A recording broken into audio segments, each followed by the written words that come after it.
Hello. Hello. We are live. Hello and welcome to yet another Pathfinder Saturday with me, the Cal Dinosaur, and the other peoples that are also here, like Graskall. Yay. Oh, and jeez, and Mr. Zeg is here. Hi, and the Sardi Fart Blast is here. Hello, I'm eating cake. He's eating cake, and the mongoose is here. Maybe. Okay. Go ahead one more time. I cut you off there. Hello there, General Kenobi. And last but certainly not least, we have the Soul Knife with us as well. Hello. How you guys doing? We feeling pretty good. We missed last week, unfortunately.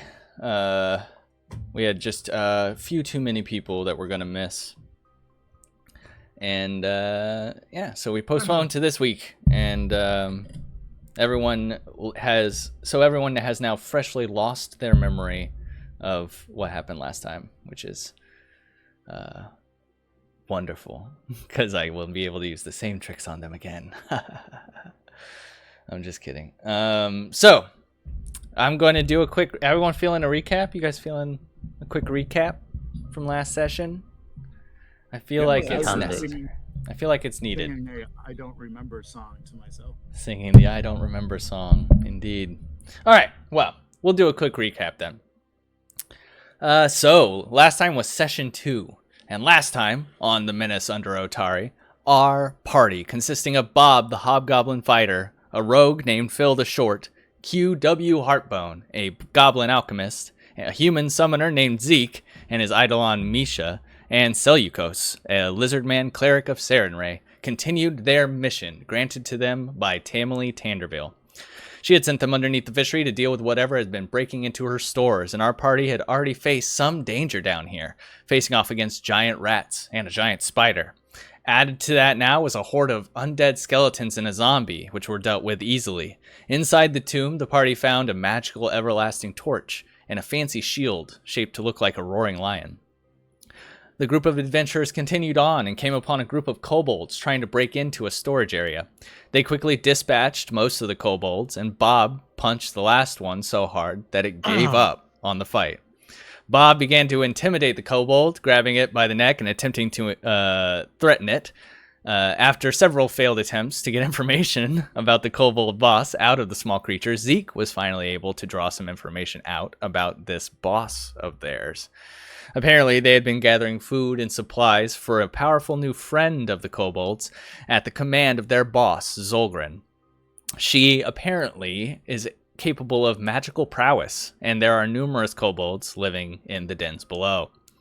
Zeke threatened to go back on the deal and murder the kobold anyway, but Seleucos and Phil stepped in, stopping the summoner from murdering the cowardly kobold who scampered away once it was released. The party then broke into the abandoned storeroom themselves, with Phil the Short picking the lock with ease. The kobolds, they managed to find 200 silver pieces, a golden ring, and a +1 short sword, which Phil the Short took to use for his stabbing purposes. After looting, they moved on to the next room, where they encountered a shrine of Abadar, but not before encountering a falling ceiling trap, which bludgeoned Bob, Phil, and Misha after it was set off. The next room contained a puzzle that called for them to find a fake coin among 9 golden ones on the altar. Phil the Short again stepped up and adeptly solved the puzzle, opening the secret chamber inside, which the party found more money, a glass box containing an emerald, and a scroll of magic missile, which Zeke took immediately. With glee, I might add. While searching for treasures, Phil managed to locate a lever which he reasoned would activate a trap in the next room that they might be able to use to their advantage. He took that risk and activated the lever. In the next room, the party faced off against a few more kobolds, and a trap ended up decimating one of them. The rest of the fight went easily enough, and Phil managed to snag even a few bear traps off of one of the kobolds who was attempting to use them against the party.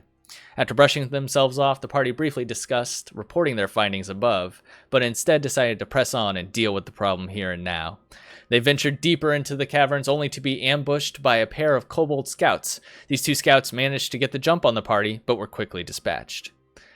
Our group of intrepid adventurers finished the last session with a long and dangerous fight against some stinky Zolgoths, during which Zeke took a terrible blow and fell into the dying condition. The party persevered through the fight and managed to survive, though they were greatly damaged. Seleucos is a capable healer, however, and is able to spend time healing the party once again. The party heard some noises elsewhere in the caverns and knew that their job was not yet done. And that brings us to now. So, you guys just finished fighting this group of Zolgoths, these stinky, horrible, underdark creatures. They're big, they're brutish, they have terrible claws and teeth, and they smell horrible. Most of you have kind of overcome that at this point and are starting to, at least to the point where you're not sickened and needing to retch anymore because of it. It's still awful, but you're able to deal with it now, especially now that they're dead. They seem to stink less somehow. What do you do? I think the last thing that happened was Seleucos spent about an hour and a half healing everyone up. Yep.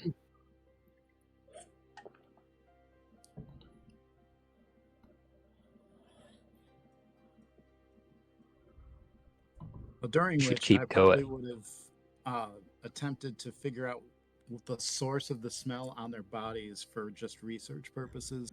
You want to do some In research? case that could be used for alchemy.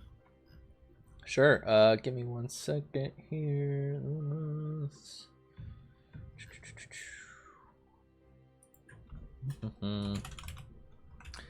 Let me see what you need to roll here. Oh wait, I've got it in here. I'm sorry. Zolgoth, where are you? There you are. Okay, go ahead. It is society, actually. Interesting. Yeah, a weird one, but go ahead. 14 is definitely 14. enough for a little bit of lore about them. So their stench, let's see if it says anything here. All right. These Zolgoths, also known as troglodytes to many surface dwellers.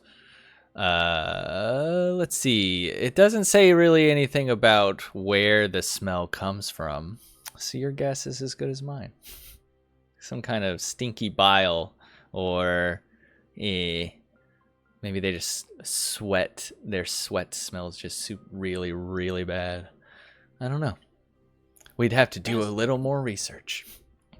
Doesn't seem to be any localized concentration of stench on these. Mm-hmm. You feel like if you collected some of the slimy goop off of them, that might be might have some stink to it, stink effect. Which I shall do. Okay. Go ahead and write that down. Vial of Zolgoth bile or stink or whatever. We'll talk about what you could do with that later. We'll figure that out. All right, so Seleucos is busy healing up. Specifically, Zeke and Bob are the ones that got very hurt, I believe, in the last fight. Meanwhile, QW is doing some investigations of the Zolgoths. Phil, are you doing anything during that period of time? Well, I laid down the traps the last time. Yeah, you laid them up this way or down this way? I laid them up where the Zulgats had come from. Right, okay. Yes, I remember that now. I vaguely recall you setting traps up there. Is it these red spots? Is that what that's supposed to indicate? Yeah. Yeah, okay. I thought as much. Okay. So you're heading down this way? Yeah, I'm just gonna have a wander down here, have a scope while I'm going down in stealth. Okay. Stealth. Go ahead and roll your stealth. Oh boy. Been a while since I figured all this stuff. So you notice, I'm going to do a little bit of a read from before and a read from now. So when you guys got into this area here, I read this off. Basically, the passageway meanders briefly, and the floor descends slightly and becomes flooded by a shallow pool of water, which appears to be flowing out of the passageway to the right. There is a shimmering blue light in that direction that reflects off the water as well. So that was what you saw from this direction from down there, right? Now that you're heading this way, let's see. So you've entered the room. Yep. On the far side of the puddle of water is a strange chamber crackling with magical energy. Pulsing orbs float in 3 of the 4 corners of the room. The orb in the southwest is made of brown earth and stone, whereas the one in the northeast looks to be made of glass and is filled with a swirling cloud. The orb on the far corner holds a roaring flame, and opposite that orb are the shattered remains of the water that flows down the passageway to the northwest.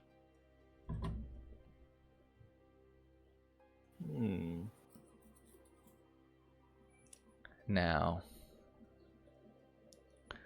let me...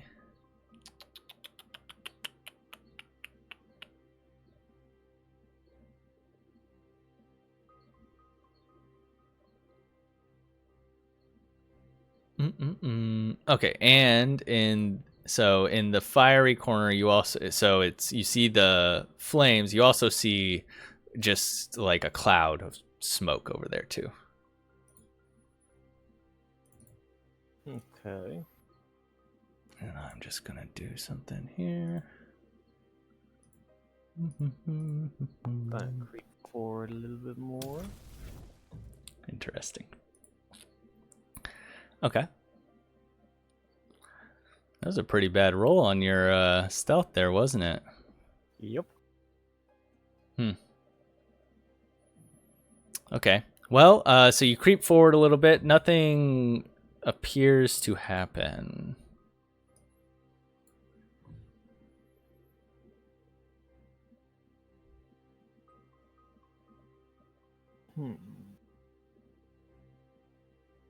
Gonna take a close look around, see if I can't spot anything amiss. Okay.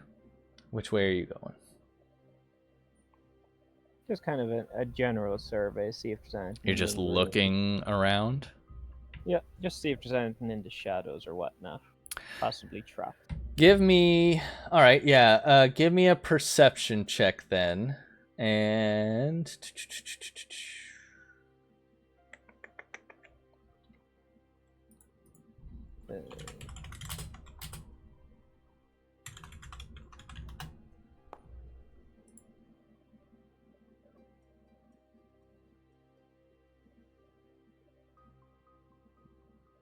22? Okay. You notice within the smoke cloud that is kind of in that fiery room down there, there appears to be a shape, some kind of creature, maybe. You're not really certain, and you're trying to puzzle it out when the smoke cloud moves forward. And then as it moves, you can tell suddenly that it's actually like an elemental rat of some kind that is covered in smoke and cinders. It doesn't appear to have noticed you, though. Okay.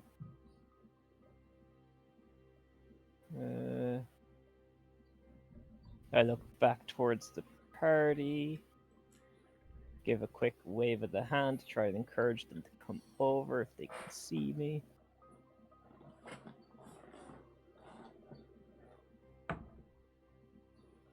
What is it, It should Bill? be. Yeah, okay. It should be up. Yeah, we'll say enough time has passed.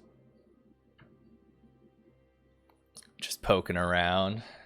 Let's say you went slowly down here, maybe waited until you did. Waited around a little bit before you did. We could say the timing lines up. No worries. Seleucos, as you step there, you give me... Alright, if you're trying to be sneaky, then give me stealth rolls. If not, then something else is going to happen.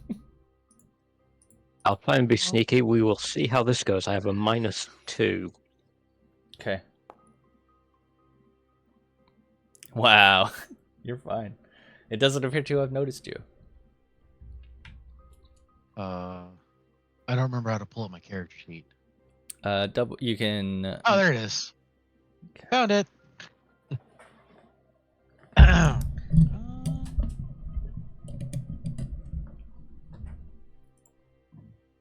Proficiencies. There you go. Oh. Got a 20. Very good. Got a 19. Yep. Fun. Yep. So you all can see the rat, or at least what seems to be a rat-shaped creature made from coal and fire, surrounded by a cloud of smoke. Is kind of just sniffing around and poking around down here. But you can't. You can see it, but it doesn't appear to have noticed you.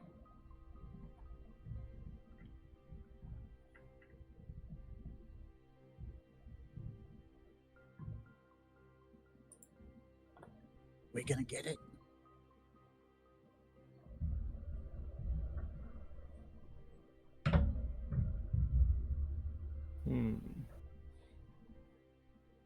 Does it look evil? No. However, it looks like an animal. It looks wild more than anything else. It looks feral. if that makes sense. Yeah, that's fine. I don't have to smite animals, so that's fine. It looks feral, but it doesn't appear to be evil. No, it looks like an elemental, like it might have been born from some kind of weird magical confluence or something like that.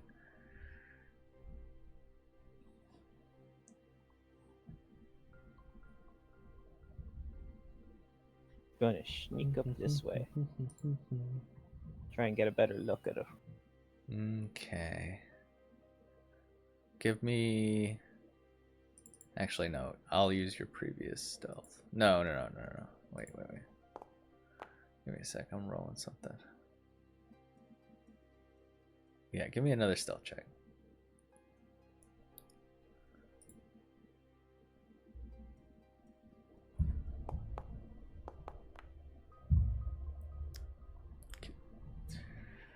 So, as you step out of the water and into the room proper, the rat turns and hisses at you and screeches, and it looks like it's about to charge. And now we're gonna start combat. Let's do a switch of Muzaks. Let's do RPG battle Muzak.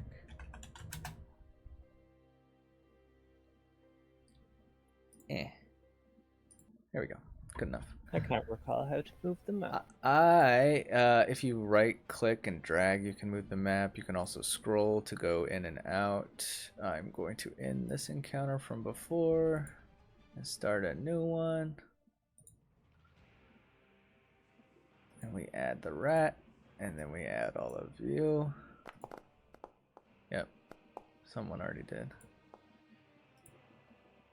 You,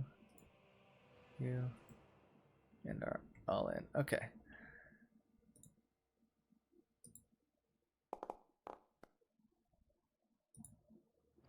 poop.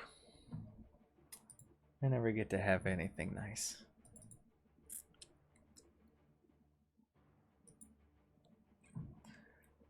A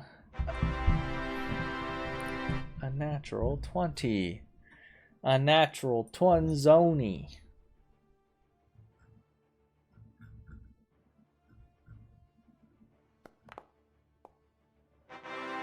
Another natural 20. Get those out of the way now. Thanks, boys.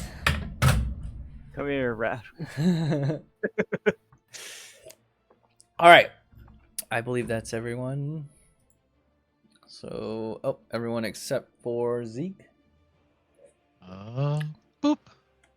Blop. There we go. Excellent. And now we begin the encounter with Phil the Short. Gonna run up. Okay. Well, before you do, give me 1 second. It's alright, I got the fetid fumes already. So you roll a flat check, which is a d20 with nothing added to it.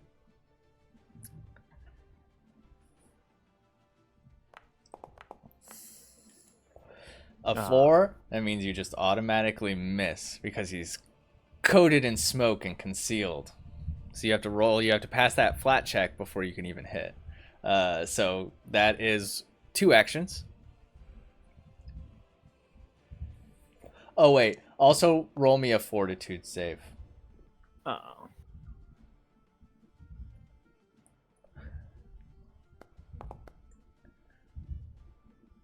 Okay, you're fine. Oh, wait, you're not fine. You fail. You're choking now as you inhale these fumes as well. And they give you a -1 status penalty on all D20 rolls, ACs, and DCs for 1 round. Okay. So I did roll another For the flat check for the 18. Yep. Okay, so that is a hit. And now you'll roll with the second multiple attack thing for your hit. Now you have to roll the hit. Okay. Isn't that quick? And it's your second attack, so it will be at the second multiple attack penalty. And a 10 is a miss. I believe. Yes, 10 is a miss. Unfortunate. Well, that's me all done up. Yep, an unfortunate turn. Phil walks in confidently, thinking he can handle this rat with ease. And it turns out it's a little bit tougher than it seems. Bob, it is your turn.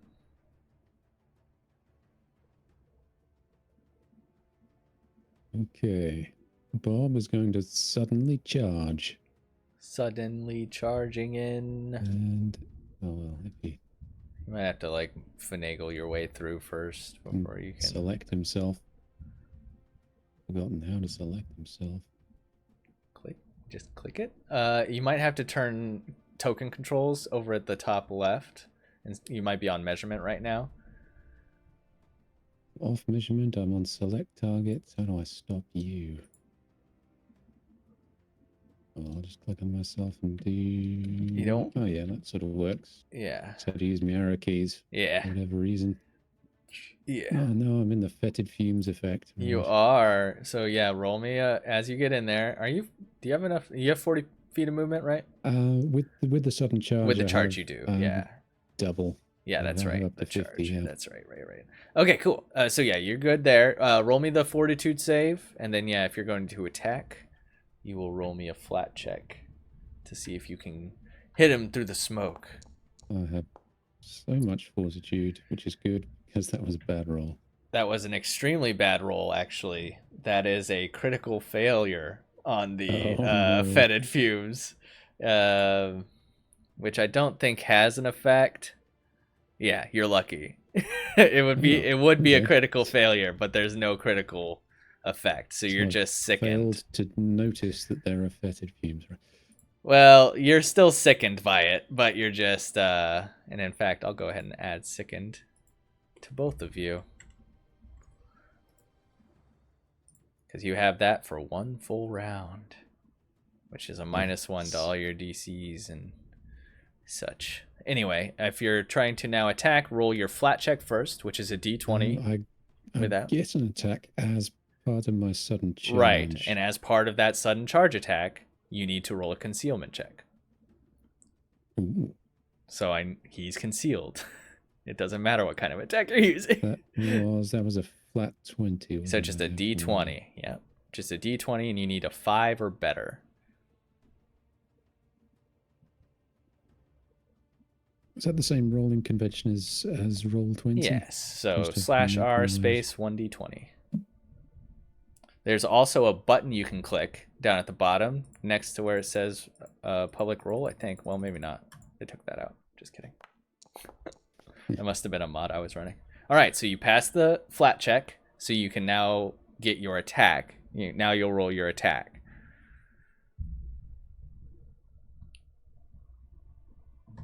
Maybe I will. Yeah, I think I've still got a shield out.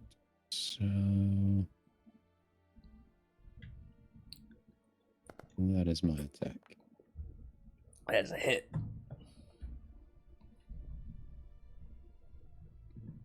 Even with the -1. Oh, It already took the -1 out because I put sickened on you. So 25's a hit, and then yep, 6 damage. Good stuff.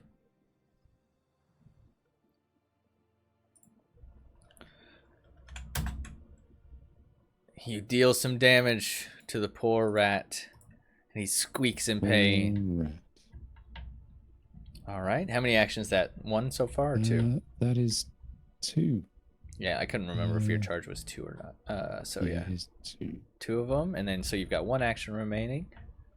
The final action, I'm just going to raise that shield. Raise shield. All right, go ahead and hit the raise shield button, and we will move forward to Mr. Zeke. It is your turn.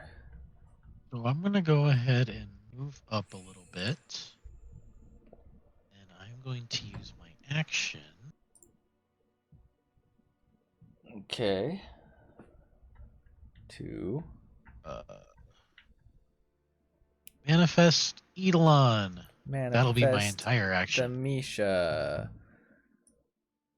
Here she is. Oh, I'm measuring right now because, yep. Okay. There she is. Poosh. I don't know where you want to put her. I'll let you put her wherever. You want. She'll be right beside. She'll just pop up right beside me. She's should have full health at this point, I think, right? Does she get Yeah. all her health back and everything? Right. I'll let you. Just like a summoned creature. Yep, I'll let you do your adjustments and what you got to do with her. There you go. All right, so Misha is summoned from the ethereal plane. She steps out of basically a tear in reality and appears next to you.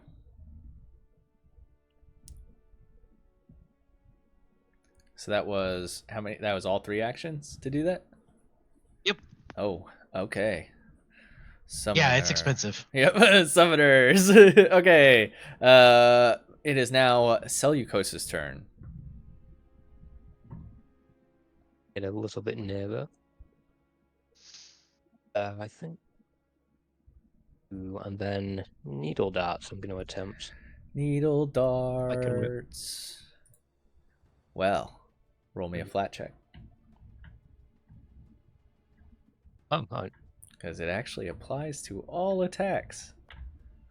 Oh, that's rubbish. It is, isn't it? Okay, well, you passed your flat check, so go ahead with your needle darts. I guess you could. I guess I'll allow it.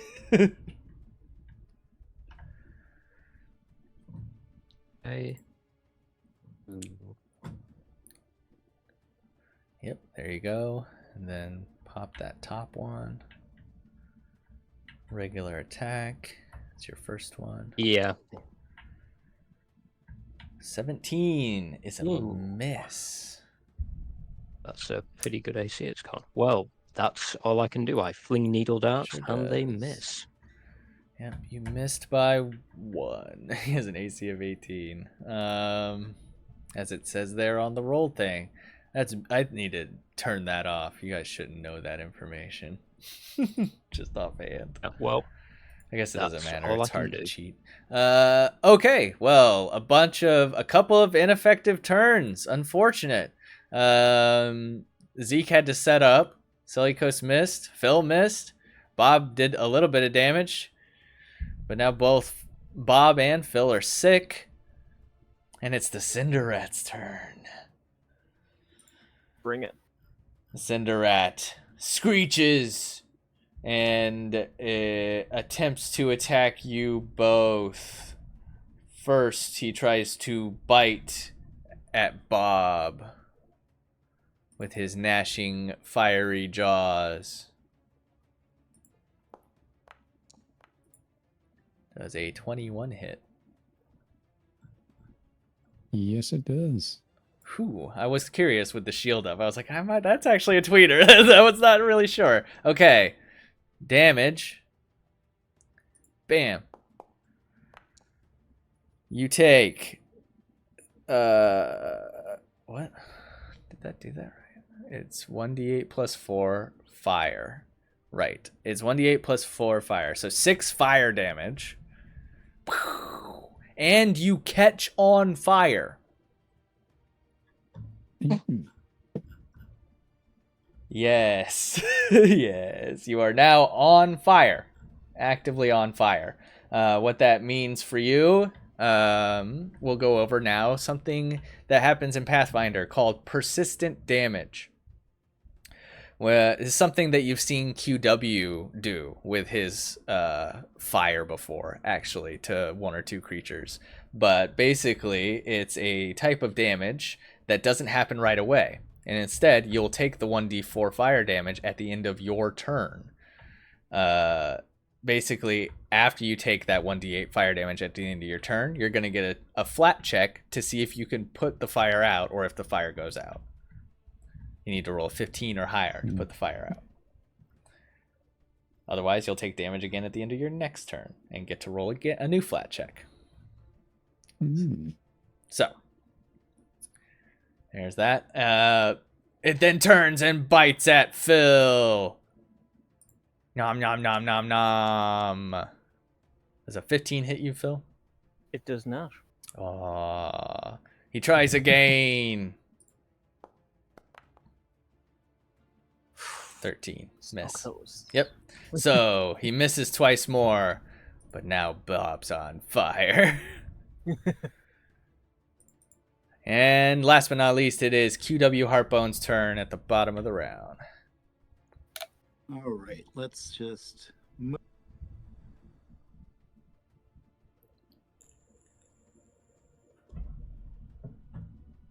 along here. Is this a pillar in the middle? No, it's just kind of like a design in the floor. All right, from there, assuming you need a flat if I'm going to attack at range or Yep. in. Yep, no matter how you attack, you will need the flat check. The only time being close matters is with the Petrid, the choking thing that Phil and Bob are suffering from now. That does pass the flat check to hit it. It's just a 5 or better for the flat check to hit. So you did hit it. So now roll your attack to see if you actually hit it. Here comes my throne, trusty dagger. Stone dagger. Ooh, a That's miss. probably not going to hit. Nope, it's not. And that's all I can do right now because I don't want to zap everybody. You with don't, my, you don't want to bomb your team? Come on, it'll be so fun. I'm already on fire. How bad could it be? All right. It is now Phil's turn. So do I have to roll the fortitude save again? Ooh, that's a good question. I think you do until you pass it, but let me double check that. A creature that comes within 5 feet or begins its turn within 5 feet must succeed on a DC 22 fortitude save or take the sickness. So yes, you do have to roll the fortitude save again. Because you have started in the thing. And you fail again. So it is, you're still sick. That's it. On an 18? Jesus. It's 22. Yeah. DC 22 fortitude save. It's pretty fucking strong. Actually, I can post that maybe. Fetid fumes. This is a strong creature, guys. Reminder that you're fighting at 5-on-1. So what? the breakdown for that was I was trying to roll them all at once to get all the hits. But Let's it doesn't break do them down. things one at it does. I can see them, but going forward, let's just do things one at a time because that's easier for me to keep track of. So for this one, I'll allow you got a 7, 11, and 9. So fine, whatever. That's your 3 flat checks for your attacks. Is that what you're saying? Yep. All right. Yeah, don't do that again, but I'll allow it this time.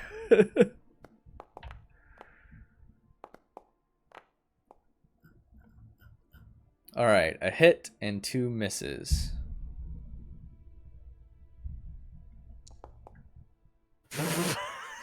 Excellent.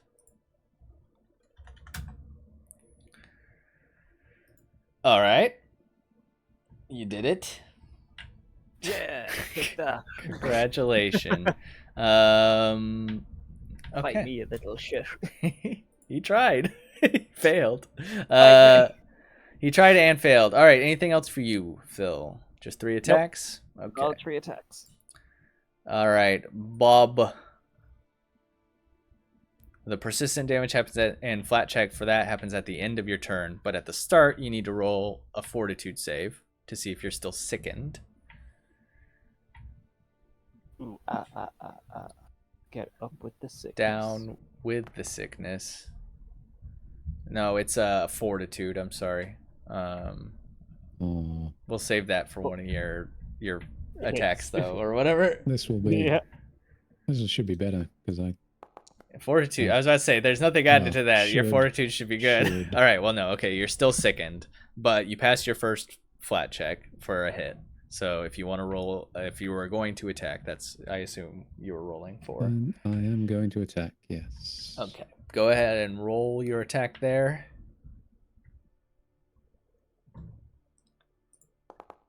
This battle music is not as Oh. spicy. That's a critical hit. Squish it. Squish it. Being on fire sharpens my abilities. All right, so 10 damage. That's a good solid hit.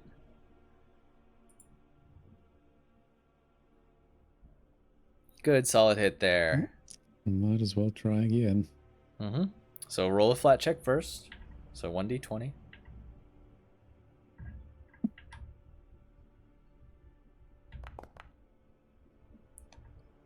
Nice, that's it. That succeeds on the flat check for the hit. So go ahead and roll your attack.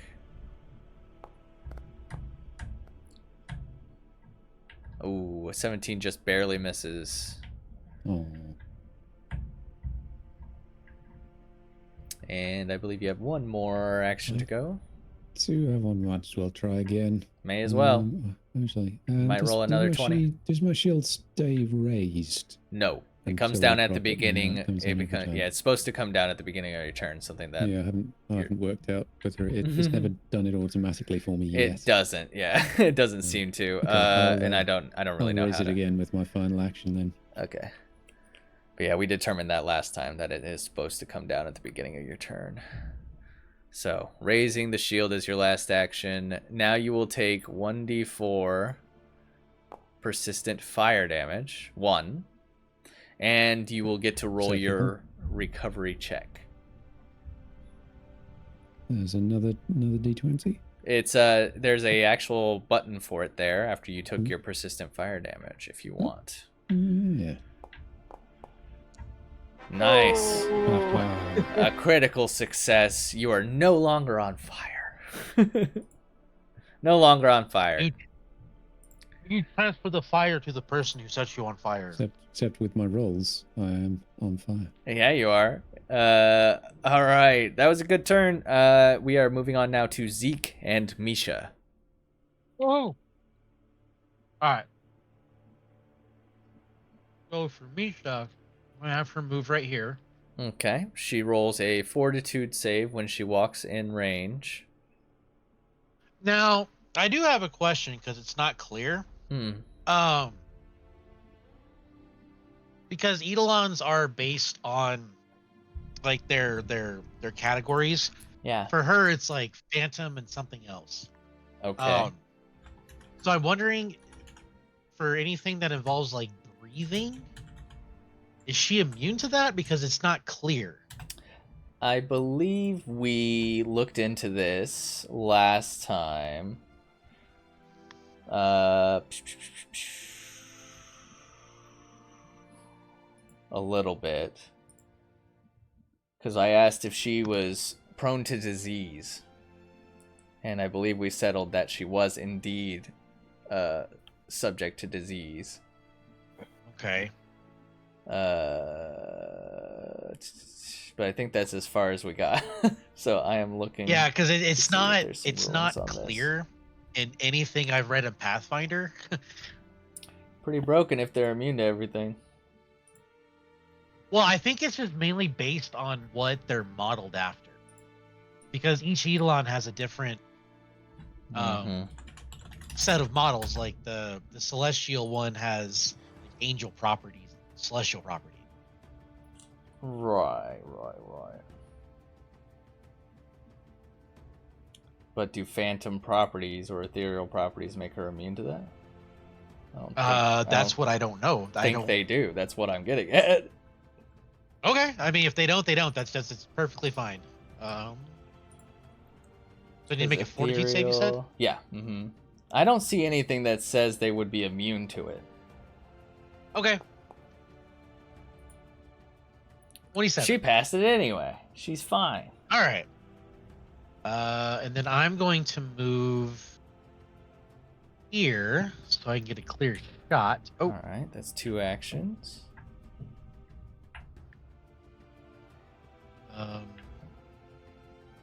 So she still has. Is movement in action, or is it like okay? Yep, strides in action. Okay. So you've got She one action strode, between I the strode. two of you left. I got one action left. Okay, so I'm gonna go ahead and have her attack. All right, so roll me a d20 flat check to see if she can hit through the smoke. Just a regular d20 with nothing added to it. Yep. How do I do that? Just /r space 1d20. Okay. /r space. There you go. You passed 18. the flat check. So Misha can Okay. attack. She'll get. So do your attack roll.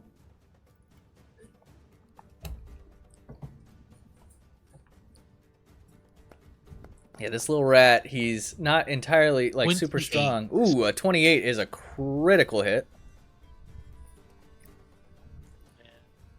Because it is 10 over his AC. Couple of well-timed crits might turn this in your guys' favor. And it is not a D4. Just hit that critical button there. Where? Right there. Oh. Where it says critical. So that is actually a D8. Just hit the critical button. I did. What? Did it I not? did. It didn't roll. No. Okay, well, I'm going to go ahead and do that for you if that's all right. Well, it's not a D4, it's a D8. I'm trying to change the damage. Oh, it's because you hit with the unarmed attack. I see. Yeah. Her damage is either a D8 bludgeoning or a D6 piercing. Why is it coming up like that then? Did we not fix because it? unarmed strike defaults to a D4. Oh, we didn't fix it. Like, That's why. I see. Yeah, And we didn't. should We be didn't. able to change it. We didn't add her attacks. That's the problem. That's the problem. I Yeah. see now. Okay. Well, There. yeah. So give me Got it. 2d8 plus 8 then, right? Or whatever it is. Here, I'll just roll 2D. There you go. And then double. Was it R slash? Yeah, /R 2d8. and then a plus whatever her plus would be. That does not get doubled, I don't think. Oh, I didn't have it in the cat box. /R 2d8 4. Actually, 13 damage. Yes, there you go. I think the 4 would be doubled. Is the 4 her normal her normal addition would be 1d8 plus 4? Because Yes, it would that be is the normal attack. Nice. It would be 1d8 plus 4 times 2, basically. It would be a crit. So okay. Another 4 added to that, basically. So 17 damage. Okay. All right. A big hit. Anything else? I guess that's it for you, huh? That's it. Yeah, that's it. All right. Seleucos. This thing's on its last legs. Stumbling See around. if I can hit it. So flat check first. I cannot. Ooh, failed the flat check, so there's one action.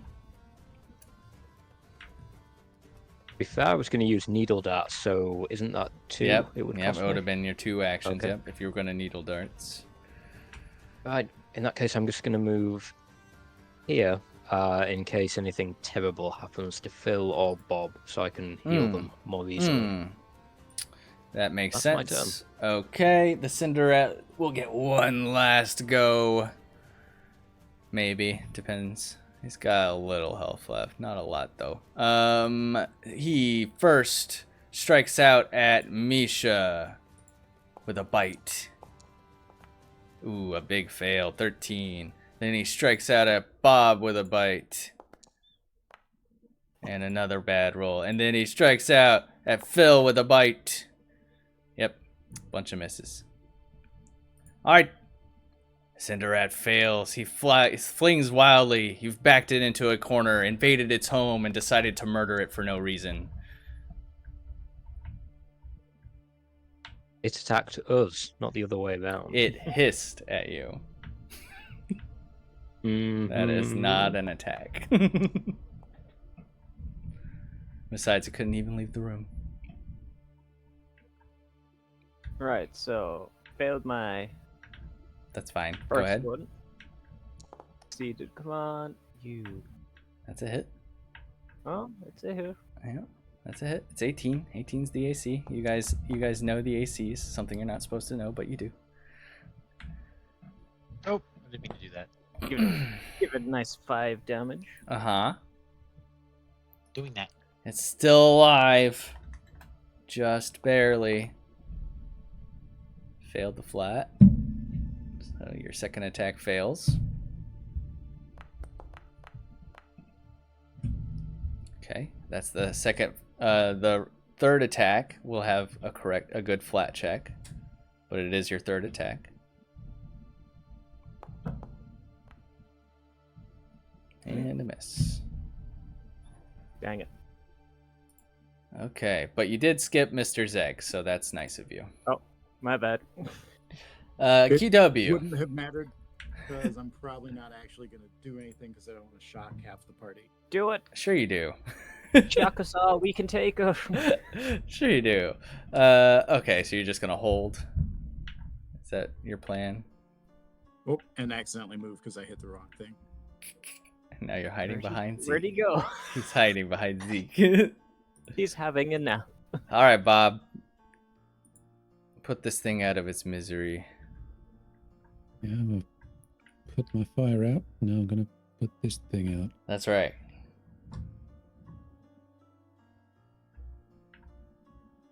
Still need to roll a check first. Yes. Fortitude save. Yeah. You do have to do the fortitude save, and you do still have to do flat checks and all that to see if you hit it. It's just covered in smoke, basically. Mm. So yeah, you're still sickened, but go ahead and roll your flat check to see if you hit. Oh. Another 20 on a roll. That is a successful flat check. Go ahead and roll the hit. Particularly successful. Particularly successful. Unfortunately, you were not particularly successful in your attack roll. That is a miss. Mm. Okay. As you all know. Well, we'll try again. And fail harder. Yeah. I won't make you roll the flat check on that one. There's really no need. There's no need. Okay, we're gonna give it one more flat check. Yeah, one more flat check. Give me one more. Yeah. There are like feats he can get later that allow him to throw bombs like really far and other things. Successful flat check. With the third attack penalty, can he hit and finish this thing off? Looks like no. Looks like no. Looks like no. Failing to put this thing out of its misery. Maybe Zeke and Misha can pull it off. Misha will do a fortitude save. Actually, no, she succeeded on her fortitude save, so she's good. Now that I think about it. She's immune to it at this point. Yeah. The rat's stronger than it seems. Alright, Zeke. What you got? Well, I'm gonna go ahead and let Misha do her thing. So, All right. I was about to say we need to pull. I need to actually make that character sheet. I thought I had done it, but I guess I didn't. Yeah, I closed it. Now I can't get it back. Here's a new one. Okay. Try that. Were you able to get into it via that? Yeah. Okay. And then yeah, like I said, I'll build that next time. I just forgot to do it. I thought I had done it. Okay. So I'm gonna have to.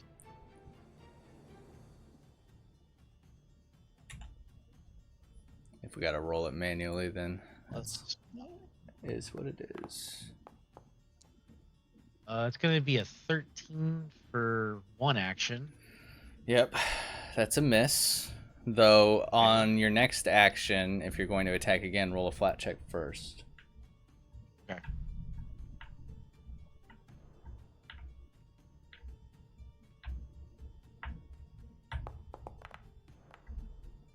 Okay, flat 14. check success. So now roll the attack, which is now 1d20 plus 4. Yep. Oh, that's gonna be a 12. Yep. 12's a miss. So I have one more action. You do. Do magic. Magic. Cast Phase Bolt. Is that a one action cantrip? Oh no, it's 2 actions. Wait. I didn't. Oh, dang it. I Okay. didn't think it was. All right. Okay. I have to. No, I'm it's still okay. learning about my I action understand. economy here. Nope. Yeah. I gently remind. I'm not mad at you. I'm just No, I gently know, I'm reminding just- you yeah. that that's not a one action spell. That's all. So I'm going to. I can do cast Eidolon. I can do boost Eidolon, which is You a could. one action. That is a one action. You So could. I will do that. You could boost your Eidolon. She gets a +2 status bonus to her damage rolls with her unarmed strikes. Yep. And then some other thing, right? With weapons. Oh no, just her unarmed strikes. That's weird. Okay. Yeah. I really need to sit down and read about your Eidolon a little more. I'm sorry about that. Okay. It's all right. Well, either way, it seems like it's down to Seleucos to put this thing out of its misery. Do you think he's up to the task? Nope. I'll try and needle darts it, and we'll see how that goes. All right, give me flat check first. Oh, I've got to roll the Yep. See how the D20. flat check goes first. All right, you passed flat check, so yes, go ahead Okay. with your needle darts. Gosh, a hit. Hey, you did it. Now do at least 5 damage. No. Perfect. No. Actually, I was kidding. He had 2 health left. You killed him. Good job. The rat perishes and extinguishes and crumbles into just a pile of cinders on the ground. Da, da, da, da, da, da, da, da. All right. You need healing, Bob. please. I'm feeling a little singed. Do treat wounds. Take 10 minutes to treat some wounds. So Seleucus is tending to Bob's wounds for 10 minutes or so. What's everyone else up to? Zeke, this room does seem pretty magical. It appears as though the fiery orb that was down here is now burst. With the Bob passing. damaged himself by accident. Whoops. Let's just fix that. Whoops. And then add another 11. Yeah, there you go. There you go. But yeah, this orb down here was swirling with flames and smoke, but is now crashed to the ground and burst open. However, the two other orbs that are still in this room, down in this corner, there's one that is brown and looks earthy. And there's one in this corner that appears to be made of glass and has clouds swirling within it.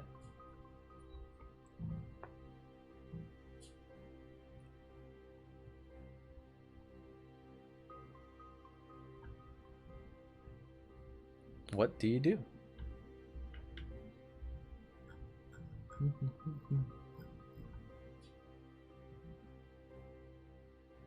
Just gonna go and examine the northern one. Okay. See if I notice anything. So you examine it, and you're looking at it. Like I mentioned, it is a glass orb that appears to have swirling cloud inside it. Merely observing it doesn't appear to do anything, though. Okay. Do you touch it? Nope. Are you sure? Touch it. Yep. Okay. All right. So we got some healing going. Anyone else want to do anything?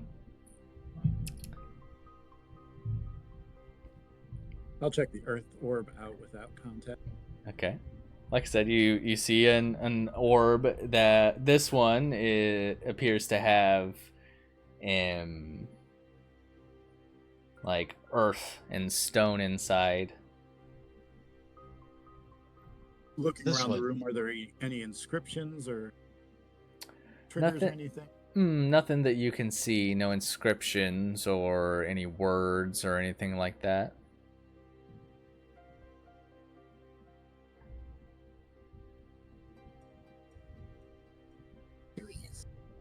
Very curious indeed.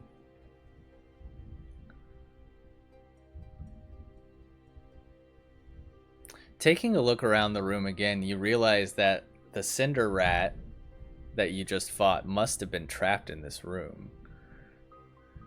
As you look at the water, and you think, there's no way a fire creature could walk through that. So who knows how long it's been back here. Just trapped. So in a way, we did it a favor. Yeah, put it out of its misery. What's this little orb right here that I'm at? That's the glass orb with the swirling cloud inside. It does appear to be giving off a magical aura. I'm gonna use detect magic on it. Yes, you sense the presence of magic in this room. Elemental magic swirling around the orbs to the northeast and southwest. There's a faint amount of magic from the crashed orbs in the northwest and southeast as well, though it appears to be dissipating quickly. I don't know. Can I make an Arcana check to figure out what this thing is? Sure.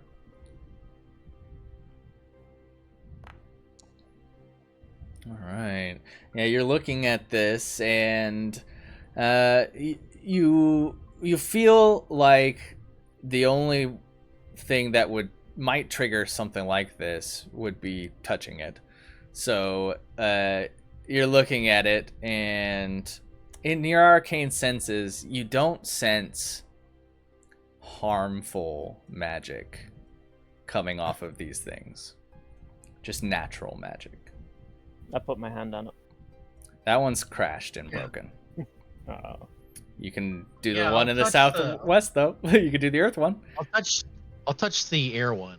All right. Look at the Earth one. Okay, so Zeke, as you reach out and touch the air orb filled with a swirling cloud, a rush of wind fills the room, carrying a voice like a whisper.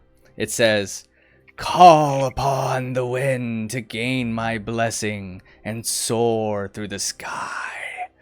This gives all of you a special ability that you can each use once within the next 24 hours. By spending one action, you can call upon the wind and fly for your next action up to 40 feet. You have to end your movement on solid ground and blah, blah, blah. I'll post this here. But that is what happens when you touch the earth orb. So you feel like you're filled. There are bits of air swirling around your feet, and you feel like you could call upon this power once.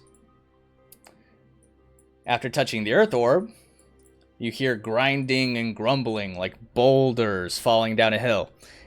Inside this cacophony, you hear a voice that says, "Call upon the earth to gain its strength." You gain a second ability that you can each use once within the next 24 hours. If you spend an action to call upon the earth, all of your melee strikes deal an extra 2 damage from a sudden surge of strength. Bonus lasts until the start of your next turn. So you can only do that once each in the next 24 hours, each of these abilities.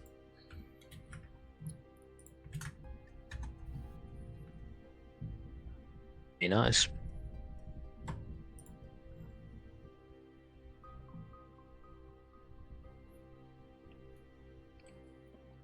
There you go. Alright. And that is all that's in this room. I'm gonna skulk my way back to the main area. Mm-hmm. Yep, you skulk your way back to the Zolgoth corpses. Troglodyte Yeah. corpses. I'm actually more curious about this direction. You're gonna backtrack. Okay, you can. You backtrack into the room with the kobolds. You are leaving your party behind. Are you waiting or are you just strolling? He's just strolling, just Oh. having a look. Oh, geez. Okay, well, hold up. Pause. Everyone pause. How fast... Were you running away from them? Like, I Yes. don't... Yes? You just dashed away from the group? That's what you're saying? Yep. Okay. Hold on.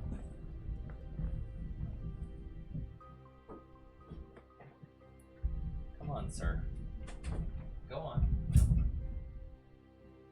Sorry, my cat was being annoying. Okay.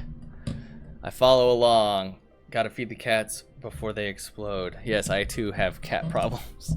Okay, so QW is trying to keep up with you. I guess we'll say he's... I don't know. How fast are you running? What are you doing? They're all being slow. Okay, well, hold on. Let me fucking pull up that room. Okay, everyone else, what would you have done? Phil, would you have left just silently? Just walked out? Like, give me a better picture of what you did just now. He would have just skulked out, not saying a word, as is his tradition. He just slipped away when they weren't watching. Okay. Actually slipped away. Thank you for the sub, Grass Skull. Appreciate you. Okay, so Phil skulks away. I'll let anyone who wants to try to roll perception checks to see if you noticed him skulk away, I guess. Yes, Seleucos noticed for sure. KW, you might not have unless you were really paying attention. Though you were already back here by the exit, I think you probably would have noticed. Bob noticed. Okay. Bob, you can take sickened off, actually. That only lasted for a round. Oh. No longer down with the sickness. Yep, you are no longer down with the sickness. I'll remove that for you. I think Phil might have it on still, too. Should put my shield down as well while I'm at it. I don't know how to do that. All right. I think I have to. So, I like that. Phil sneaks out of the room. We're kind of fucked off. And Cellulose, you notice. QW, I don't know. And Bob, you notice. Zeke does not notice. I'm not paying attention. Or rather, isn't paying attention. Is observing the orbs and trying to figure out some magical stuff. It makes sense. So it's actually on par with his character choices so far. Cares about magic more than anything else. Okay, so like I said, I will allow KW, Cellulose if Cellulose wanted to follow, and Bob if Bob wanted to follow, to be close-ish to where Phil went. And then we will move on to that next room.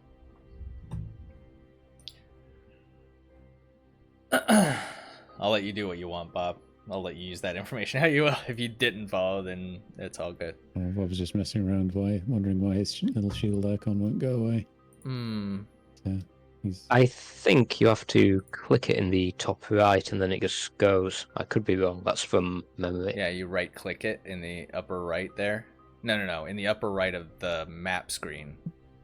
Up here. Expired, it says. Yeah, and then, right, yep, there you go. Thank you. Yep. Now we've got it. Okay, so as you enter this room, Phil. Yes. While much of this rectangular chamber is in ruins, the center contains a fountain of pristine water with something glittering in the bottom. In the middle of the fountain is a marble statue of a mermaid, her lips pursed as if she was about to blow a kiss, or maybe whistle.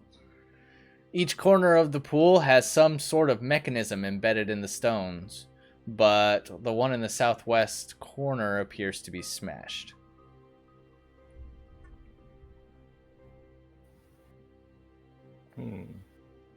I'm going to blow the mermaid a kiss back. You're going to step up to it and blow a kiss? Yes. Okay.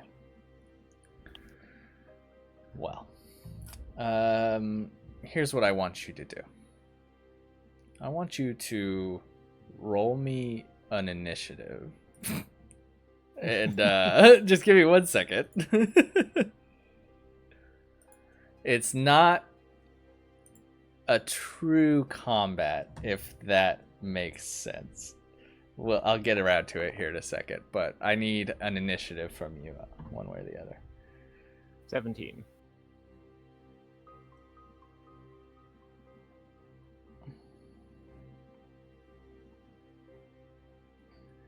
Okay. Oh, I should have had you roll perception and use that, but whatever. That'll be your perception for this room. Not a big deal.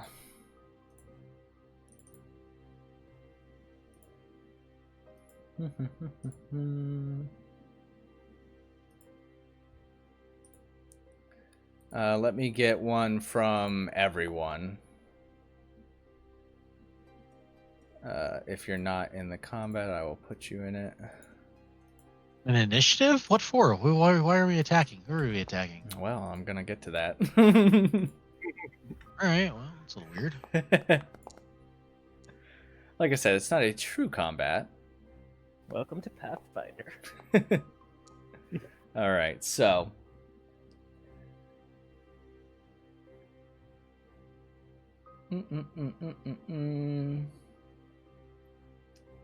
So, you did not pass the perception check, so everything actually is fine. That's good. Excellent. Okay. So, basically, as you approach the fountain, the mermaid statue kind of turns at you and it spins around and starts shooting a stream of high pressure water from its mouth. Oh my. Yeah. Let me just roll something real quick here. 6 is Okay, so yeah, you will get hit by this. Basically, it spins around and shoots at every square adjacent to these corners, which you are in one of.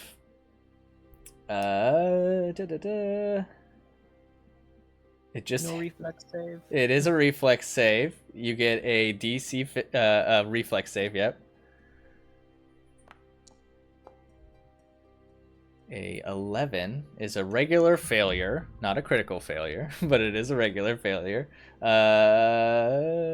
Full damage on a failure, so you take 9 bludgeoning damage as the water strikes you.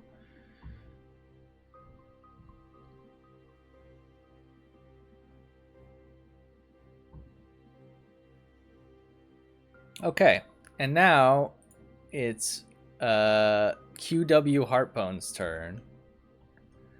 So a lot of things are the reason we're in combat is because a lot of things are happening in short amount of time, and it will determine like various things. It's treated like a combat, but it's not a true combat.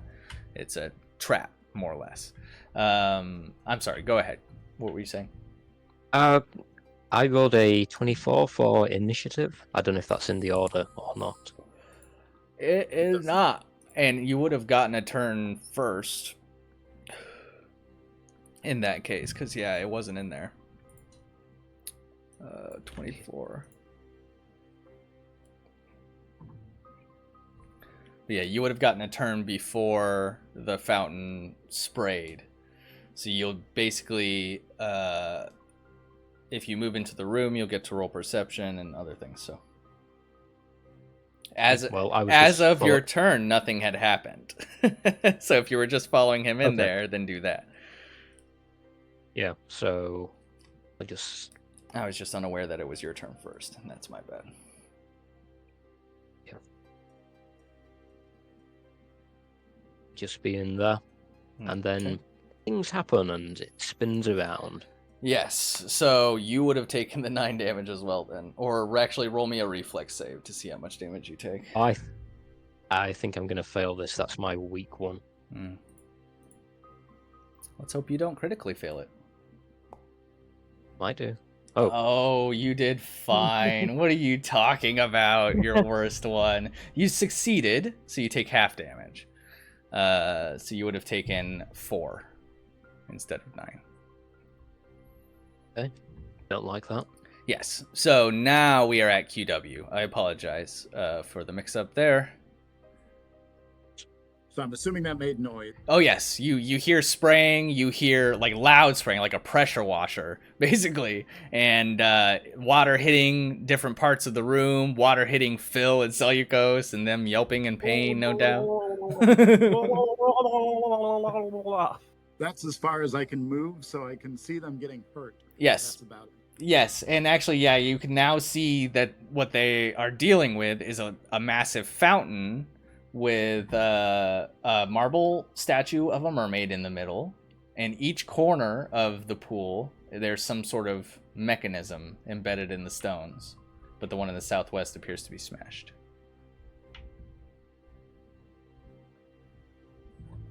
Get down! And I'll crouch. Okay. All right, Phil?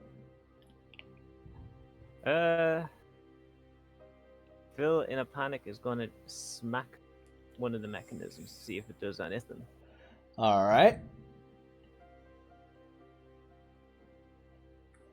You got to spend... Okay, so you have 2 options for the mechanism, actually one of which might appeal to you. You realize, looking at the mechanism with your mechanically kind of inclined mind where it comes to lockpicking and things like that, you realize you could probably disable this mechanism without smashing it with a bit of thievery, but you'll have to use 2 actions to do it. Let's do it. All right, so you spend 2 actions. Roll me a thievery check. Oh, please be good to me. Very good. That one, you hear a swift click noise, and you realize that you've probably disabled this mechanism in the corner here. Okay. However, the fountain appears to still be spinning and active. I'm gonna move up to here and get ready for the next one. All right, all 3 actions. Okay, very good. You're figuring it out. Bob, you're pretty far away. You hear your friends getting doused and dealt with. Yeah, we're going to move a little closer at least. See what's going on in there. We can probably get that far at least. You see a fountain going crazy and spraying water everywhere. How's it go? Where were you when I was on fire? I think we're going to step in the room and see what all the fuss is about. Okay. It's like a Bob thing Roll, to do. roll me, both of you. Well, I guess you already know it's an active trap, so you don't need to roll perception checks. Now that I think about it, that's really just to see if it noticed the trap part of it or not. So yeah, you realize that this is some kind of weird trap, and it's spraying water on people.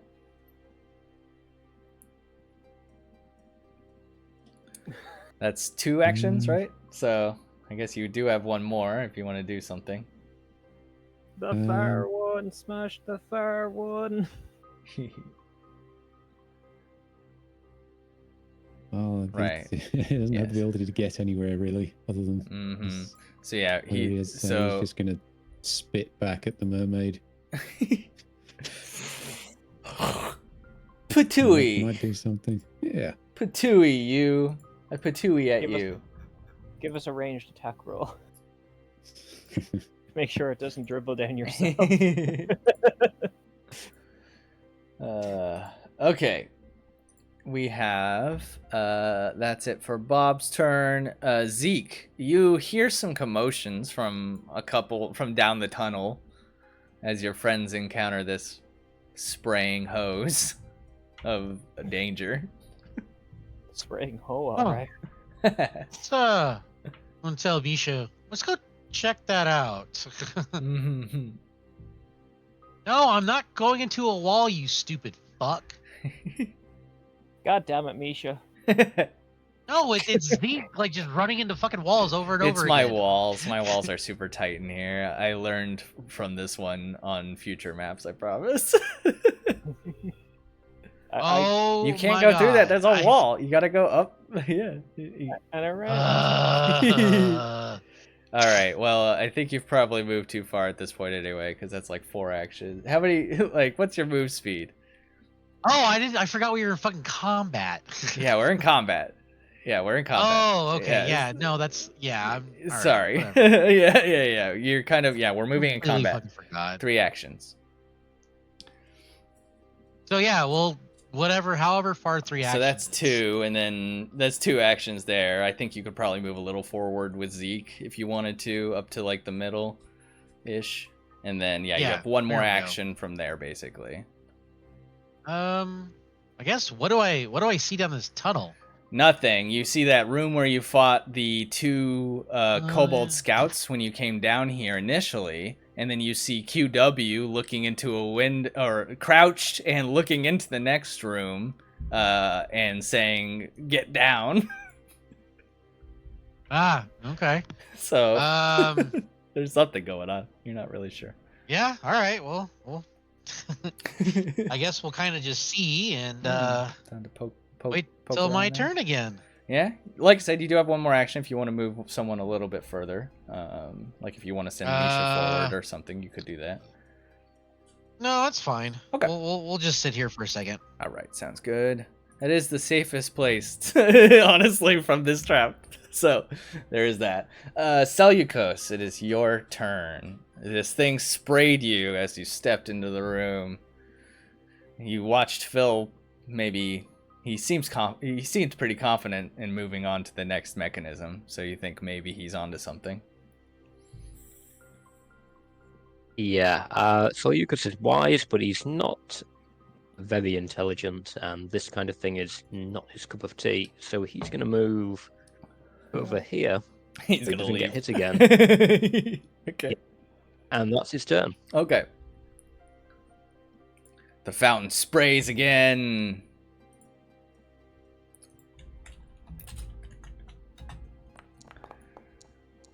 Alright, 5. Alright, so it does the same corner spray again where it hits everything adjacent to the 4 corners, which is, looks like just Phil. Maybe just Phil. Yeah, just Phil. 14 reflex save. Actually, I could make the argument that Sardi's in it, because there's the mechanism, and then everything adjacent would be here, here, here, here, here. So Sardi, you give me a reflex too.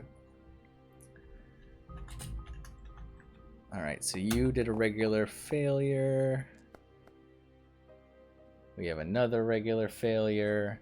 You both take 9 bludgeoning damage.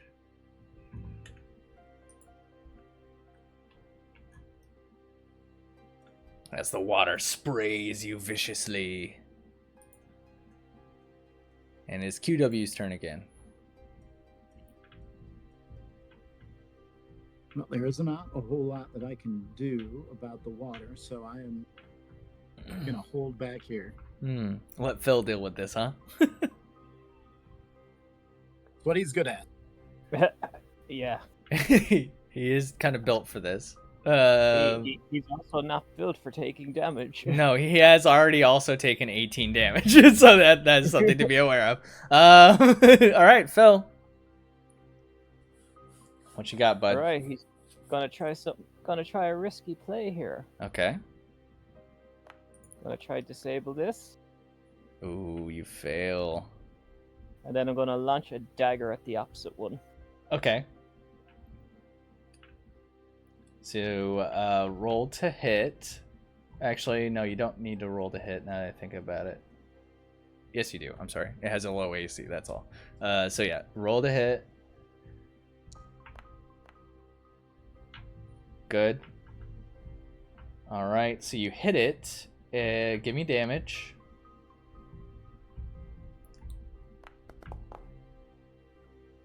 What is Alright. with 1 damage all this time? So this the mechanism appears to be made of stone, and your dagger plinks off of it, doing nothing. Right, well, Unfortunate. Oh, very unfortunate.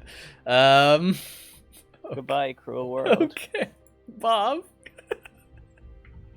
Can you? What do you got, Bob? You guys have one mechanism. You guys started with one mechanism destroyed. The Phil took care of this one using his thieves' tools. So you think that if you destroy the other two, this will probably end. If you either stop the other two or destroy them or something, this will stop. How tall are these mechanisms? Not tall at all. Not tall enough to hide behind. No. Nope, it's a fountain lip, you know. You can see into the pool. It's not really high up at all. Just a fountain. And then the statue, the mermaid statue in the middle is raised up as well. Alright, what are you going to do? Yeah, I'm going to stop measuring things and actually move. I can get this far at least. Alright. And yeah, I might as well help Bob. Try to smash Help that. Bob? Yeah, Bob, help Phil trying to smash this thing. Yeah. Help Bob, Bob. help Help Phil. Help Bob, help Phil. Bob, help Bob. Yeah. Okay.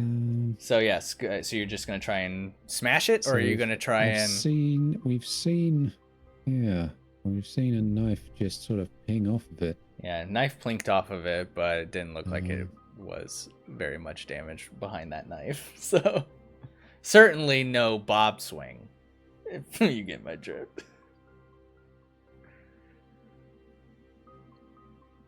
Well, Bob doesn't really have anything else except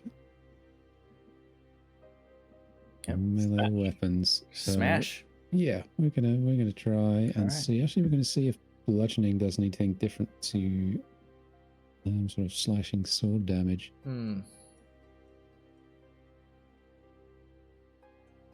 No, let's just hit it with the sword. We've got a sword out.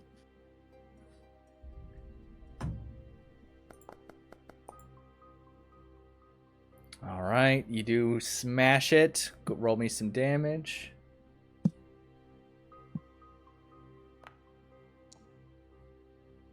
It's not high enough. You plink off of it. Is that a critical though? It's not. No, unfortunately, this is a device that you can't really crit Okay, on. right, fair enough. Yeah. But he looks good doing it. Yeah. So criticals, generally speaking, you've hit a vital spot or something like that in most cases. With devices, it's a little different. Oof. Bad. Not looking good, guys. Did Bob get any feedback from that swing? Does he think that you think it's that useless to try and hit it with the sword? no, you think that if you were to swing a little bit harder, you would have done damage. Okay. You just did not Bob will swing hard enough. a little bit harder. Yeah, so yeah, if you want to, you do have one more action. Got one left, yeah. Go ahead and swing again. And for melee, I shouldn't even have you. I shouldn't probably even bother having you roll the attack roll, honestly. But yeah, so that's a hit. Well, I mean, you'll hit it almost every single time. Is my point. It's like it's almost 5. It's well, you have to get a natural 1 to miss. Is my point. Yeah, Okay, so this time you swing a bit harder, and you notice that a little bit of that damage goes through. And you feel like you might have damaged the mechanism a little bit, but not enough to stop it from working.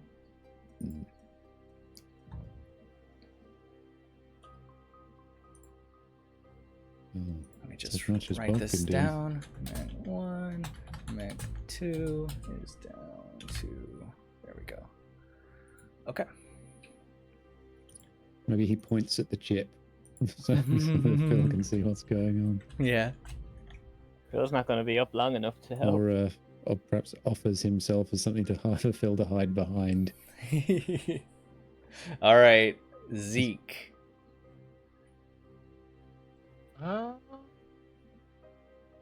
Okay, well, I'm gonna go ahead and I guess head on through the Sure. door. Go ahead and move forward.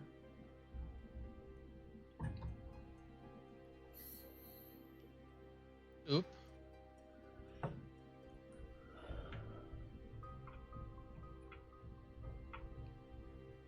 As far as I can move, I think. Okay. So.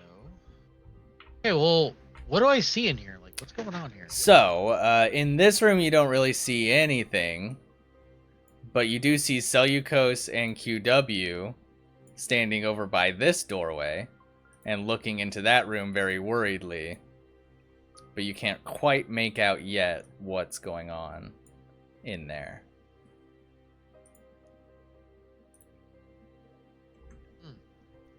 That's odd. Yeah. Well, so yeah, you definitely hear craziness going on in the room adjacent too. There's water spraying, there's people yelling in pain. Phil's like, I can't get it. And Bob's like, I'm gonna smash it.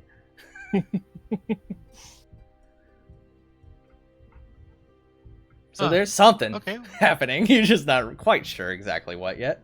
Not yet. All right, well, I guess we'll wait till my next turn to figure out what's going on. Yeah, you could talk to your buddies here as well. I'm sure they might convey some of that information. Hey, what's going on?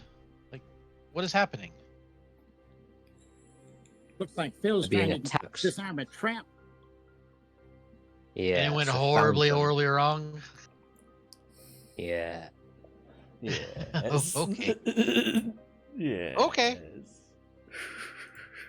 That brings This us. muffled spluttering comes from the, Yeah. the room beyond them. Okay. It is Seleucos' turn. God. I don't want to get in there to help, but I think I'll be useless at everything. You might be able to do some healing. All right. 5.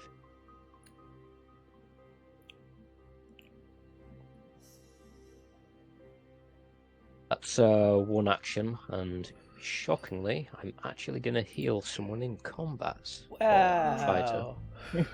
Wow, my hero. Celery has come to rescue me. Give me a minute. As I gave him Excuse that me. fancy sword. Yeah.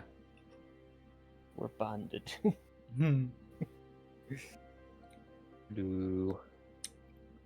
Right. So is that So- one action when you just healed a touch with touch? Is that how that works? Or is it two still? No, this wasn't.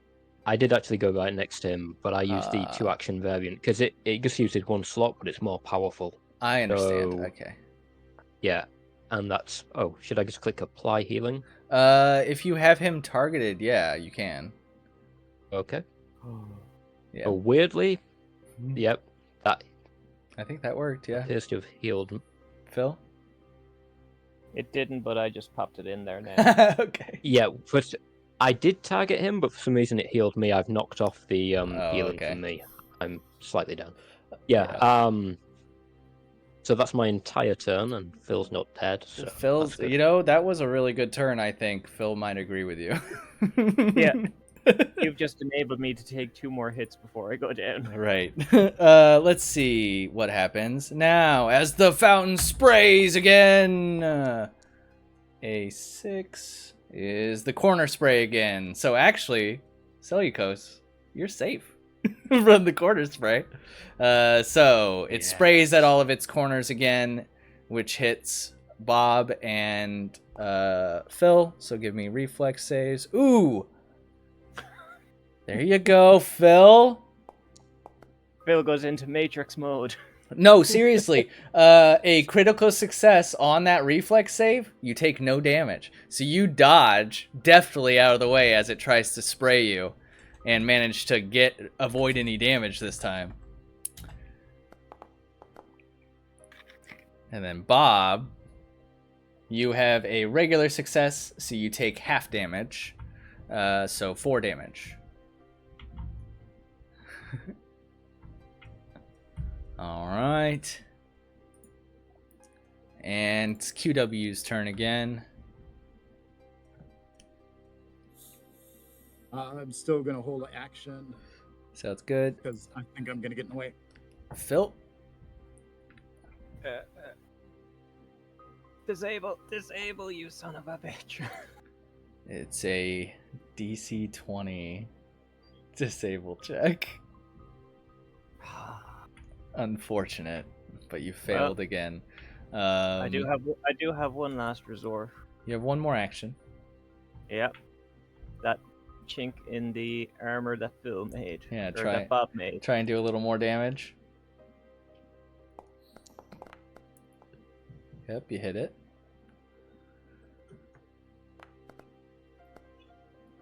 I won again. You don't appear to have done any damage. Oof. Bob. Smash. Bob has thievery skill as well. Does he also require tools? if he No, was for this, if to do anything? you're watching Phil, see what he's trying to do, it's really just poking and prodding and doing things. So you could attempt it. It's 2 actions Okay. and a thievery It's check. 2 actions. Yep. Okay. And if Bob gets frustrated, he can just smash. Yeah. Okay. Let's try being thievish. Try and shove a stick in the hole, basically. Aw. No. It's a DC 20, Mm, so Bob would have struggled he tried to shove his accomplish club in this. the hole. All right, one more action, Bob. Might as well hit it. Yep.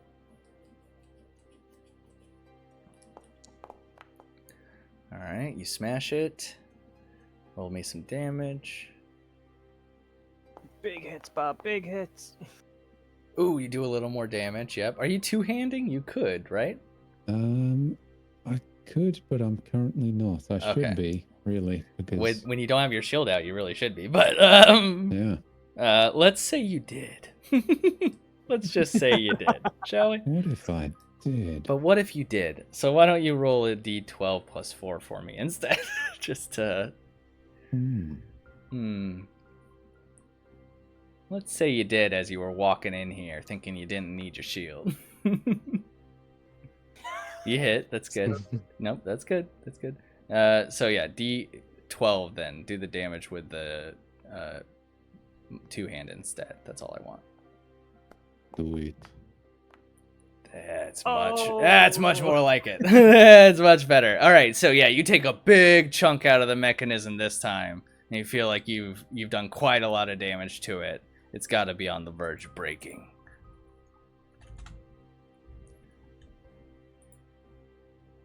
All right, that's Bob's turn. It is now Zeke's turn.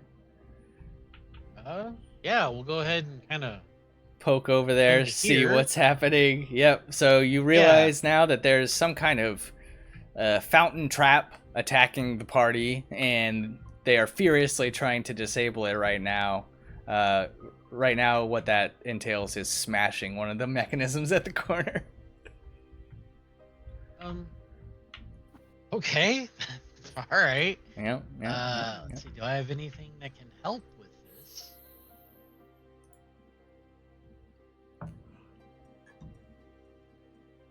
Well, I am going to go ahead and summon undead. Uh-oh. Right about. How do I do this? And. Hey, where do I put this thing? I need a token. What are you summoning? Just a regular zombie. To try to get this. Try to get Do the you have fountain. a what's its its whole name, basically? Like the monster name. Is it just shambling zombie or just zombie? I think it's just zombie. Okay. Whatever undead. Okay. Well, I was trying to find I'm looking at my bestiary. That's why I was asking if it was. Oh, okay. Zombie. Because I've got plague zombie, zombie brute, zombie hulk, zombie shambler. You know what I mean? Whatever the level 1 equivalent is. I think it's the shambler then. Okay. I think it's the thing you guys fought earlier. So I will just Okay. get you one of those. Here you go. Bang. Hey, all right. And then- That is my entire ass turn, because that's an expensive fucking spell. Does it just show up next to you, or do you get to choose? Yeah. Yeah. Okay. Then, yeah, no, that's all I can do. All right. Zeke spends time in the other room summoning the undead. Seleucos. I'm going to cast Guidance on Phil. Ooh, there's a smart move. There's a really good move. I like that move. That's skill checks, saving throws, perception checks, attack roll. It's just +1 to one of those. So your next thievery check, for example, could be done. All right. Yep. And this is less smart, but it's the only thing I can do, really. I'm going to move next to the mechanism, and I'm going to try and smash bite it. it. Bite it. Okay. Yep. All right. You bite it.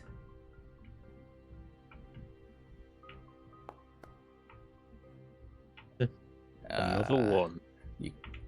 Yep, your teeth bite into the stone, but you don't feel like you've done any damage. Yep, that's my turn. All Now it's time right. for I'm gonna shout, hey, what does the mechanism look like? Is it like gears and stuff?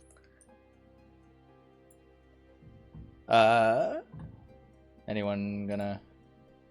Dono, answer? trying to dodge Dunno. water. Yep. It from the outside, it just looks like some sort of mechanism can't- embedded in the stone. Because I can't see it. Yeah, because I can't see around the corner. You So probably I'm- you might have seen this one as you were getting into position. One of the ones they already disabled, and you Okay. there's one that's smashed in the back corner that maybe you would have seen as well. Okay. In the chaos. Okay. Yeah.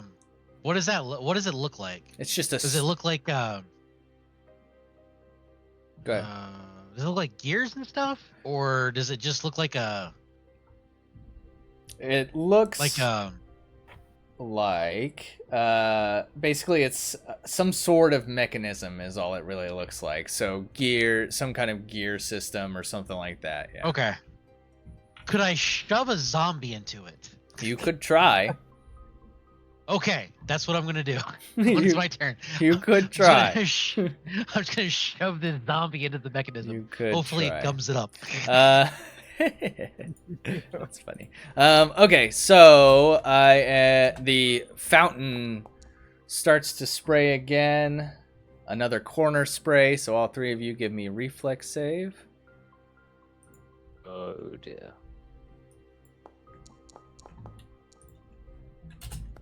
2d6.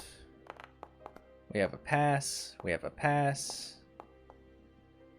And we have a pass. Three passes on the 3 successes, which means you all take half damage, which was 4 from the water spraying everywhere. So we take 4 damage, or we're taking 2 damage? You're taking 4. It was 9 halved. Rounded down. So you take 4. Okay. And suddenly you hear a noise, a slamming noise, as a door to the north slams open. And you hear chittering that sounds like kobolds. Shit. Alright, Phil, you've got this. Phil's gonna duck through them. Hold up. Just one moment.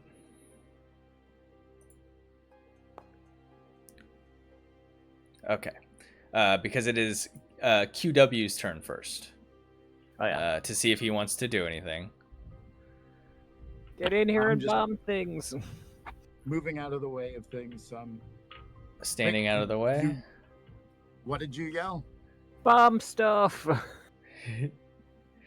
You did hear a door slam that doesn't appear to have been any of your party, and you do hear kobold chittering now as well. So I will move into the room just to take a peek and see if I can see anything. Yeah, so at this point, can you see down this way? No. So it just around you. It appears that you're hearing the kobold sounds from around that corner over there. You're not really sure. You can't see anything just yet.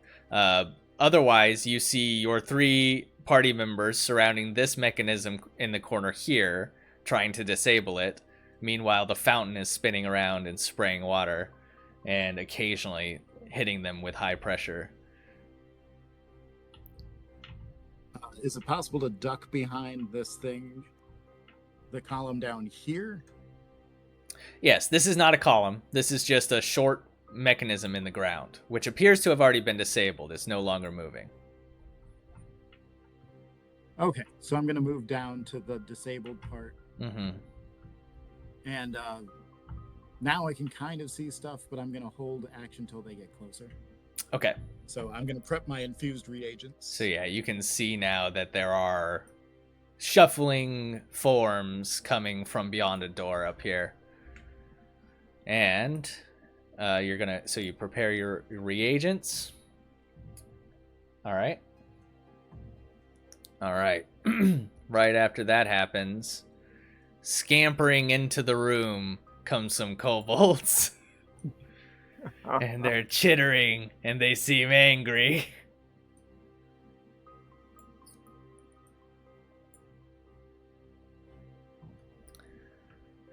All 3 of them run up to Seleucos.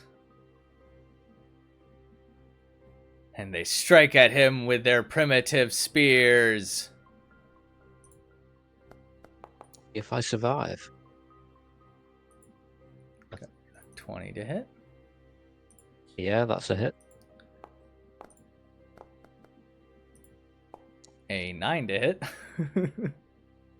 That is not. And so you take 7 damage from the 1 hit. Okay. Oh. I'm pretty sure this is going to put me at 0. Let's find out. Mm-hmm. 8 damage. Yep. 0. All right. So 3 kobolds run into the room and stab Seleucos, and he goes down. All right. So I think I did dying wrong the last time, where someone who enters the dying condition is supposed to go to the top of the turn order. And that's something I hadn't done before. You're already at the top of the turn order, so that's convenient. But that is something that happens when you go to dying. You move up to the top of the turn order, and I wasn't doing that before.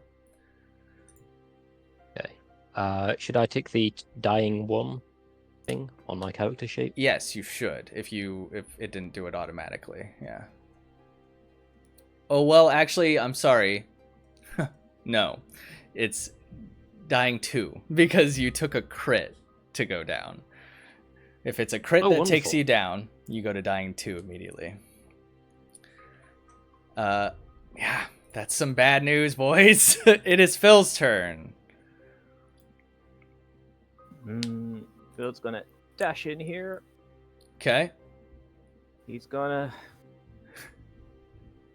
against his better judgment, he's gonna attack that kobold. Okay. Yep. So you strike out against the kobold.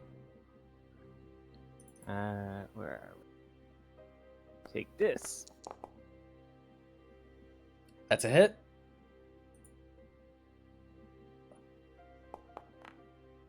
Ooh, and you kill him in 1 blow. He had 8 HP. So what happens to this kobold? What does Phil do here? Phil sees that Cellulose goes down and just darts forward and just swings his sword around in a wide arc at the nearest kobold and cuts it straight in the neck. That's 2 actions.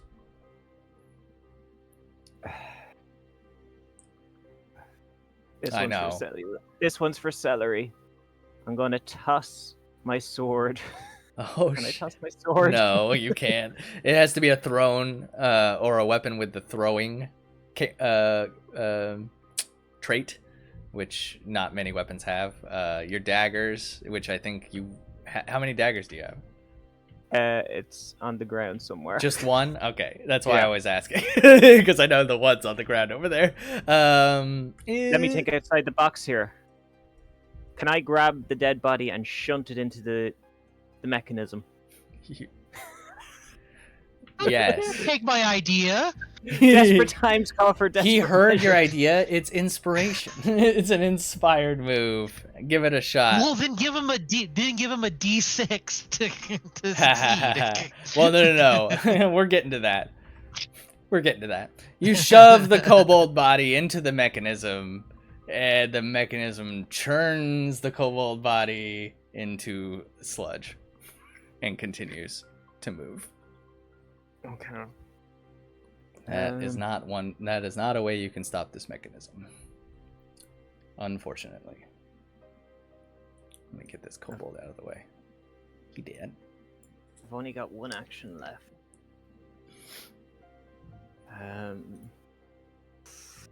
Jesus.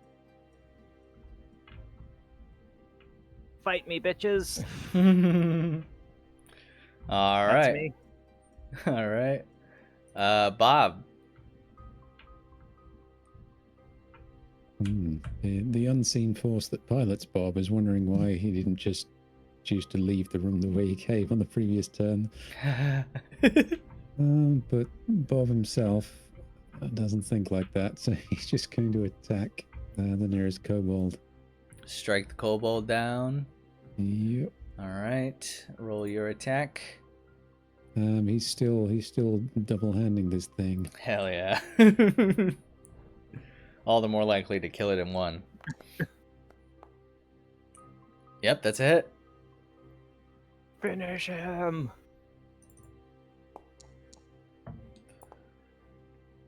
Oh. Yeah, You basically disappointment there. you cut down into this kobold and nearly cut its arm off. in one blow, but for somehow it's resilient enough to continue standing, hiss and screech at you. Bob, Finally hit it disappointed. again. And then hit the mechanism. Mm.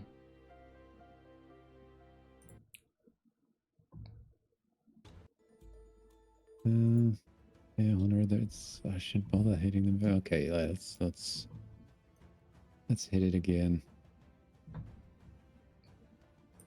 Yes.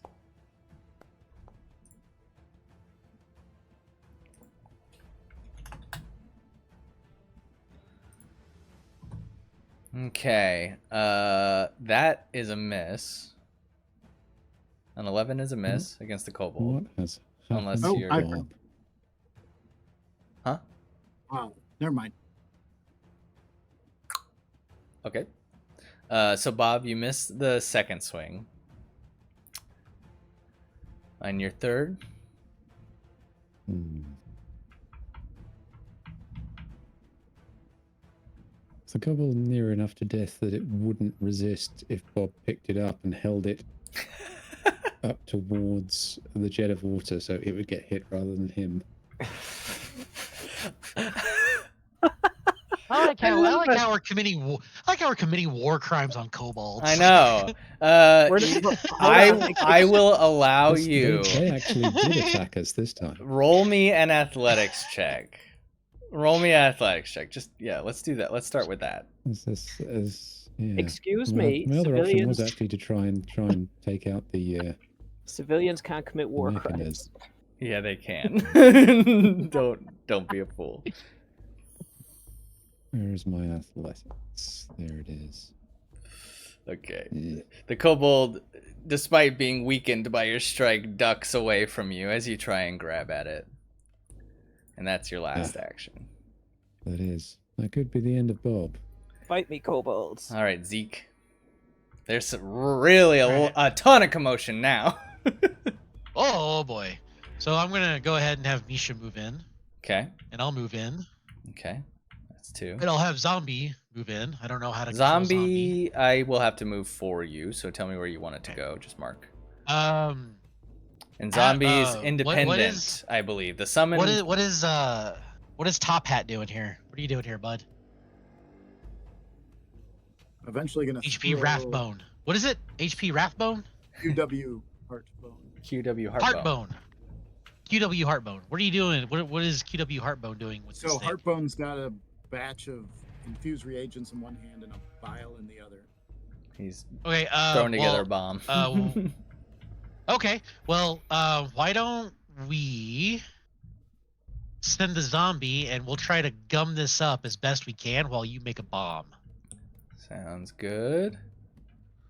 So I'm gonna see if the zombie will. Well, we'll Where do make you it want? fit. Yeah, I was gonna say, where do you want it to go? Inside the. And the zombie. Is there like an opening in the pillar? Huh? There are no pillars Is there- or anything like that. No, though. So the mechanism. Oh, the Is mechanism. there like an opening in the mechanism? Yes, and this one appears to Okay. already be disabled. This one down here. Okay, so which one is not disabled? These two up here appear to still be moving. Okay, so I'm gonna have the zombie go to Okay. the one of the ones that isn't disabled and Speed shove itself in 25. there. Okay, speed 25, 5, 10, 15, 20, 25. And it tries to fall into the mechanism. And then it sits upon the mechanism. And then I'll just shout, "Hey, can one of you guys shove that thing in there?"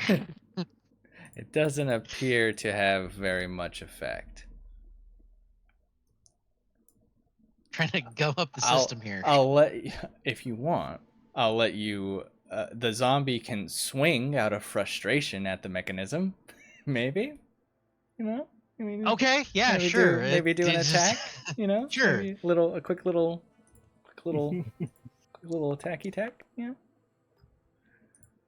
Here, let's just do one of these. All right, and he doesn't appear to do any damage to it. Unfortunate. Okay. Things are looking bad, boys.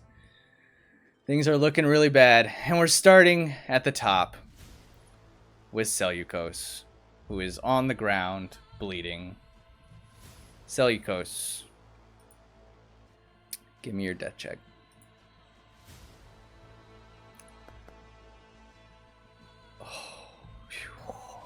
Success. Okay. Your dying value is now 1. Instead of dying 2, you are now dying 1. Just as a reminder, dying 4 is permanent death. And if you roll it's a right click, the other click. We'll take it down. Oh, okay. I was wondering about that. Yeah. If you roll a natural 1 on your death check, that increases your dying value by 2. So if Seleucos had rolled a natural 1 just now, he would have died. Straight up. Whoa. Oh, that means I get a new zombie. All right, so Seleucos, you improve a bit. And now you're not at risk of rolling a natural 1 and dying immediately, so at least there's that, right? That's only at dying 2 that's a thing. Okay. We are moving on. The fountain. Oh, fuck. Fountain sprays. Roll a 1, Fountain. Roll a 1 and do nothing. Let's see what it does. Oh, a 1. A 1 actually isn't nothing, though. A 1 is a single target. So basically, it spins around and sprays water at a single random target in the room. And there are 1, 2, 3, 4, 5, 6, 7, 8, 9 targets in the room. So Kobold Warriors at the top will be 1 and 2. And then Phil is 3. Oh wait, no, it's Seleucos is not included in that. I'm sorry. 1, 2 for the Kobolds. Phil is 3. Bob is 4. Zombie is 5. Misha is 6. QW is 7. And 8 will be Zeke. Come on, 5 and 6. 5 and 6. They can take it. 3. Fuck. Phil. So, on the bright side, it is an attack. You don't just automatically get hit this time. So we'll roll the attack. Does an 18 hit? It does. However, I'm going to use a feat, Okay. which increases my AC by +2. Okay. What is the feat? It is Nimble Dodge. Nimble dodge. Nimble dodge. How does this work? You just get it? You use your reflex? How does it work? You definitely dodge out of the way, gaining a +2 circumstance bonus to AC against triggering attack. Trigger a creature targeted with an attack, and you can see the attacker. So you just get a +2 bonus. Yeah, but only that reaction. And it's a reaction. Okay, I see. I understand. Right on. So yeah, you react just in time and duck out of the way of the water. Right into the open arms of kobolds. Yeah. But first, it's QW Heartbone's turn. All right, I'm going to move over a little.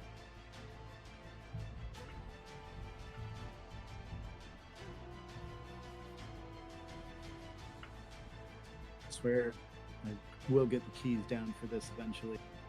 So, question: if I throw a lightning at these guys, Uh-huh. and it has splash 1, will it hit all adjacent squares, including Seleucos, if I target this dude? It will, Center but dude. Seleucos won't take damage because he's already down. I don't think there's any... I don't know about the dying rules and taking additional damage, honestly. All right, then I will. Let's see.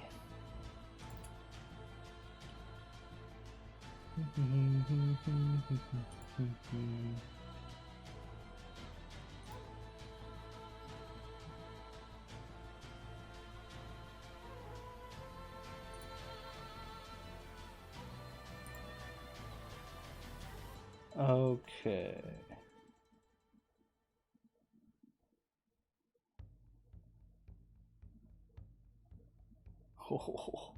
Oh, just kidding. I was doing this. No, I'm confused. What? Oh, these people are dumb. Let's move on. It was taking damage during dying. That's what I was trying to figure out. Dying.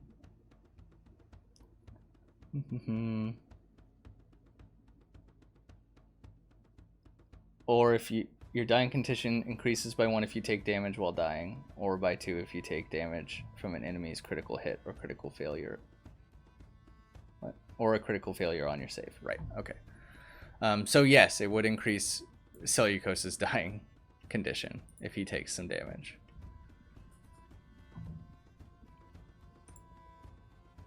All right. In which case, that's going to change what I do. I'm going to pull Seleucos out of there Okay. Give as me my action. an athletics check. He's a hefty boy. Because he's kind of a big boy. chunky. Drag. Let's see. And if I start struggling, I'll invoke the earth to give me that extra strength. Oh, I know that's only for melee damage. but- technically, but I'll allow it. I like it. If you're dragging something, its bulk would be half. I believe he would be 1. I don't know what. I don't fucking know this shit. Bulk. What the fuck is this? 260 pounds. That's how much he 260 weighs, pounds all this is stuff. pretty heavy. Average strength. Let's say you can drag him. You can drag him, just not very far. It says roughly 50 Just a feet couple- a minute, so probably 5 feet. Enough to get him out for somebody else to go in, though. That's Okay. what I'm hoping for. That's fine. Yeah, let them target me. I'll move him. There you go. Oh wow, And that's pretty much going to be my action. the screen when you're dying Okay. is wild, huh? Yeah, it's quite nice. Interesting. Okay. So QW, you run up and you drag Seleucos's unconscious body out of the fray.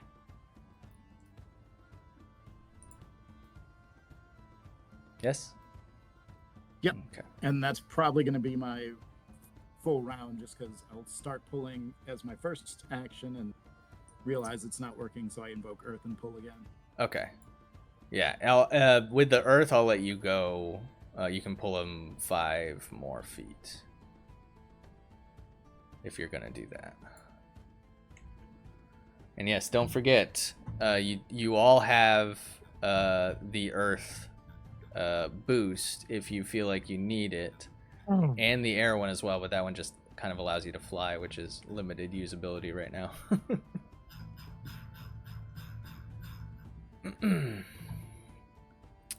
So, it is Kobold turn. So this weakened Kobold kind of shuffles around you, Bob, and then tries to strike out at you with 2 attacks.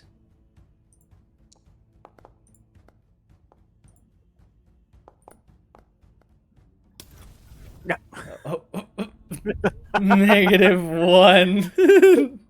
All right. Does a 15 hit impales you, himself. Bob? Trying to hit me with his bad arm that I nearly cut off. Yeah. Is a 15 hit? I don't think Nope. it does. Yeah, I didn't think it did. Okay, so that one flails uselessly at you in its injured state. This one strikes out at Phil with a 7 to hit. That's not going to work. Then he shuffles off to the side of you and tries to strike you again.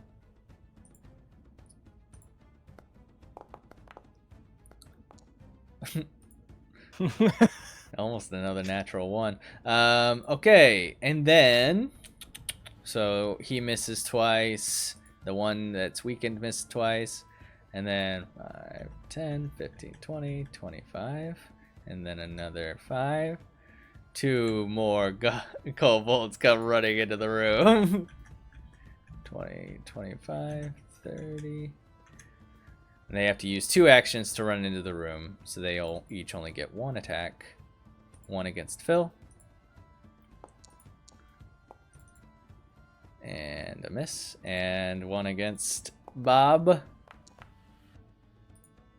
A 10, probably a miss. Okay. You guys got lucky on the bad rolls. Let's see if you can capitalize. It is Phil's turn.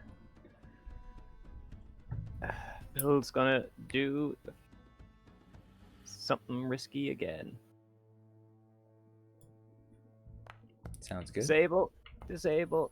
No. Oh, you attempt to disable the trap, but fail to do so. Okay, that kobold that's right beside me to my left. Have at ye. Oof. Bad rolls are spreading. It's contagious. That's a miss. Unfortunately. Done. So that's all 3 of your actions, I think. Sorry, that is an unfortunate set of circumstances. All right, Bob. You're hurting. You got a zombie next to you trying to flail at the mechanism and fit itself into its gears. You have kobolds poking at you with sticks. It's not a fun time. How high are the ceilings in this place? I don't know. I like where he's going with this. I don't know if I know where I'm going with this. I don't know. Let's call it, I don't know, 10 feet. Okay. And what in general are the rules for carrying other players, dragging other players to go and help Generally try and drag speaking, further in? Generally speaking, it has to do with your strength and what amount of bulk that allows you to, you know. Oh, thanks, Kobold Warrior. Yeah, right. He's being very helpful little kobold. He's very knowledgeable. Now, unfortunately, that just leads to other rules that I'm just like, eh.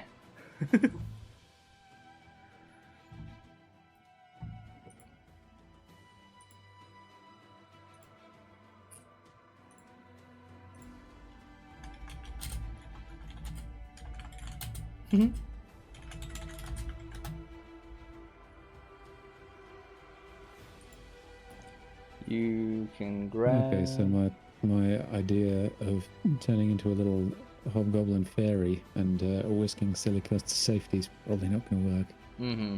So if you want to pull friendlies, then that's one thing. If you want to pull enemies, that's another. So you're trying to help Seleucus? I was going to see if I could use my increased movement that I get from invoking the wind ball. To skim just slightly above the ground, snatch up Seleucus and drag him out of the room to relative safety. Sure. Let's go with yes. But, so you invoke the power he'd be still of being air. scraped along the ground because the ceiling's not high enough to lift him up. Yes, yeah. You'll probably have to drag him, but let's see. You invoke the power of wind and gain the blessing of wind. That's one action to invoke the power of wind. Okay. Now you can fly for your next action, moving up to 40 feet. Now as part of that move, I will let you roll an athletics check to grab Seleucus and try to fly out of the room. Athletics. So, and depending on the success of that, will determine how far you're able to knocking get. everybody over in the meantime. Yes. Yeah.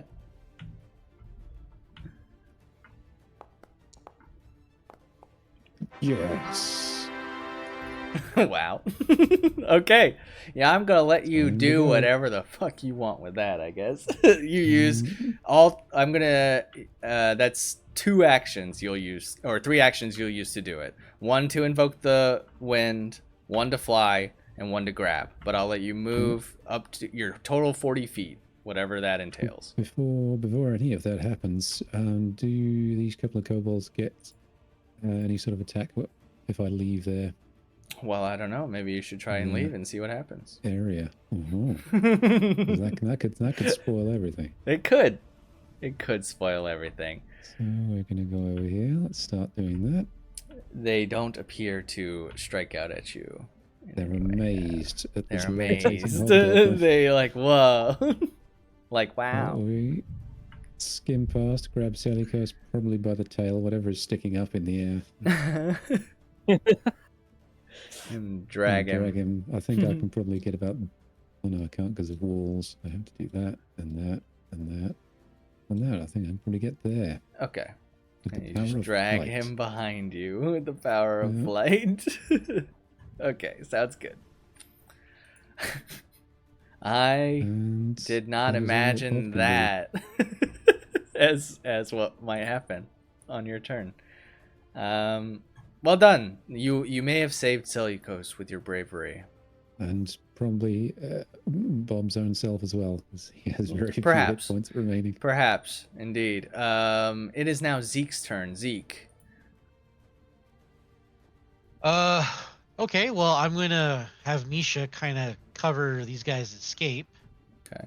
Then I'm going to. She doesn't have to move or anything to do that, so that's no actions there. So there's 1. And to I going to. I'm gonna use cast Haunting Him Okay. Creatures. and place 15-foot cone. How do I rotate again? I think it was like shift and scroll or something like that, or control scroll. I can't remember. Control and scroll, yeah, seems to rotate my dude anyway. Well, how do I get rid of the damn cone now? You don't need to. You can rotate it. You just select it and rotate it. Here, I'm trying to, but the zombie's in the fucking way. Oh, There we go. Yeah, rotate it to where it'll there you get. go. Here, I moved it out of the zombie for you, so you can rotate it and then move it back in, if you want. Okay, well, that's Maybe. What? Here, let's do Yeah. like, and you want to do it like here-ish, so that you hit some kobolds. Yeah, I'll hit the kobolds, So yeah, I can aim it. and then I'll move up a little bit. Yeah, I I'll was move about up to a little say, bit. So I yeah, can see a there little you better. go. That'll There work we go. better, because That'll then do you it. can like, yeah, Okay. exactly. Yeah, that's totally fine. Okay, so DC some Fortitude save. fortitude saves. Oops, I am not on the right thing. These guys.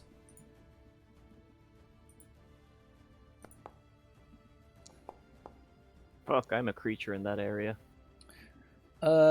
You Ah, are, but I'm gonna say he can angle it, and so that's because it only allows us to angle in like 90 degrees. So I'm gonna say he can angle it in such a way that you're not in it. Okay. I got a 22 and a 16, so I think 2 successes. I think anything happens after the save. Let me make sure. Let's see. Half damage. Sonic damage That's what I'm with a trying to basic figure out. fortitude save. If it critically fails, it's also deafened. Okay, yeah, it doesn't really say, does it? Well, Yeah, but it's a basic save, so I think that's no damage, half, full, and double. basic save. Yeah, I believe basic save is a basic save. It's just like any other save, except you attempt to check and determine whether you critically succeed, blah blah blah. So yeah, it is like you said, it's critical success is no damage, success is half damage. So if it's just regular successes, then it would be half damage. So roll the damage. They each take All right. 2 damage. 2 I damage. don't take 2 damage. No, you should not take 2 damage. Okay, so this one holds his hands up to his ears and screeches. This one's head explodes. He just dies. Oh, hey, I got one. Yeah.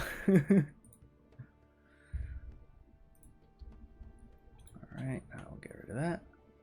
Oh, damn it, I lost the effects of guidance. Yeah, I think it's a concentration Yeah, thing. He got knocked out, so He I've got lost knocked it. out. Right, I can do this. Alright, so first off, though, we are back around to Seleucus, who is dying 1 and is now dying 0. So you are now just unconscious. Yeah, you're stabilized. I believe that is what that means. 0 hit points. Correct. Yes, correct. You're unconscious, and at 0 hit points, and you gain the wounded 1 condition, and that comes into play if you go down again.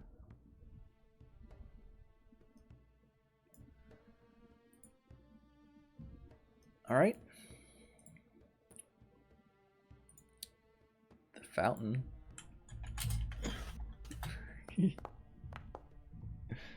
Alright, a 5 spray is the corner spray, I believe. Yep, corner spray. So, this kobold, Phil, this zombie, and QW Heartbone all need to roll reflex save. Yep, no damage for Phil. Congratulations, Phil, on your critical success. Oh yeah, he just. You holds also up got his a critical sword. success. I knew it was coming. Yeah. Phil just holds up his sword and just cuts the water in 2, Yeah. and it misses him. Yeah, I guess so. And then I will roll 1 for my little guy.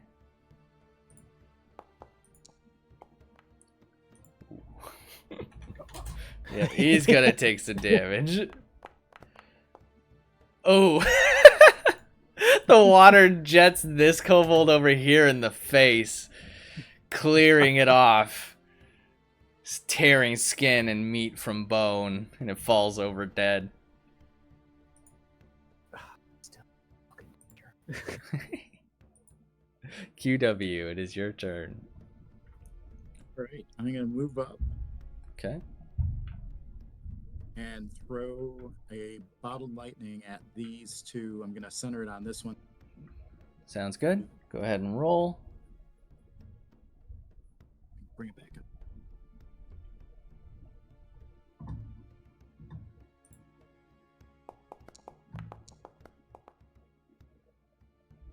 All right, you hit. You hit that location anyway, since you're trying to hit a spot. It's a D10, I think, a DC 10. To hit a specific spot or something like that. Well, in this case, it was actually targeting a kobold, Oh, well, in that case, you would have missed. but it still hits the spot. Right, but it still hits the spot. So splash will still work. So that's a reflex, right? It is. Reflex save for the other kobold. A failure, I imagine. So give me that. Yeah, I believe it's Is 15. it 1 damage for the splash? Yeah, it's a massive 1 damage. That's a lot. These guys only have 8 HP. So you did 1/8 of its HP pool in 1 hit. Congratulations. And it would also splash onto the other dude. Which? The dead one? The dead one? Oh, he's dead. Yeah. Well, Yeah. okay. That doesn't. It does. It splashes all over him. And he electrocutes his body. He comes back to life for a second and then dies again. That's worth it. All right, I'm gonna use my last action to move to the. Okay. Sounds good. All right, the kobolds.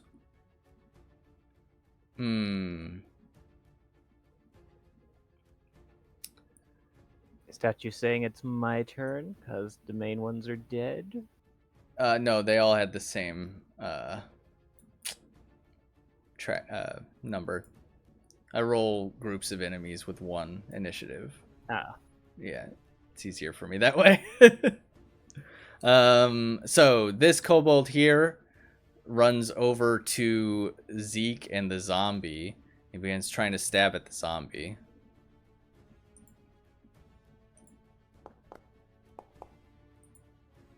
A 21 to hit the zombie.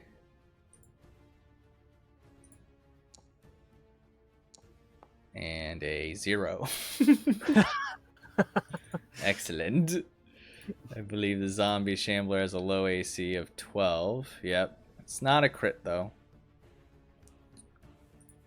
And it's piercing damage, so it's...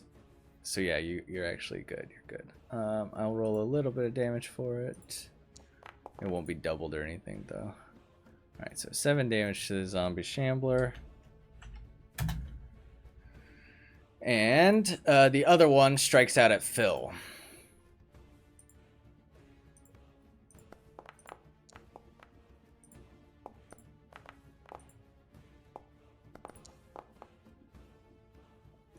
(16, 17, 6). None of them hit. All right. The kobold flails hopelessly at you, but you dodge out of the way, still on your matrix level shit. Someone has to be. Someone has to be. Exactly. It is Phil's turn. That brings it around to you. What are we Swings trying at here? the kobold and Swinging. misses. Okay. Yep, that is a miss. Do the swing again. 2 more actions. Wow. Ooh, a critical miss. Things are One not more looking time. good. The dice have turned on you. 16 is a hit. 16 is a hit, yes. Go, go, go. Go, Phil, Murder go. it. Yeah! You did it. Okay. Desperately striking out at the kobold, missing wildly before landing 1 strike directly on its neck, slicing the jugular. It was all a plan. And the kobold falls. All right. You gotta lure them into that false sense of security and then stab them when they don't look. All right. So that was all 3 of your actions. Bob, it's back around to you. What do you think, Bob? Bob really doesn't specialize in thinking. What do you do, Bob?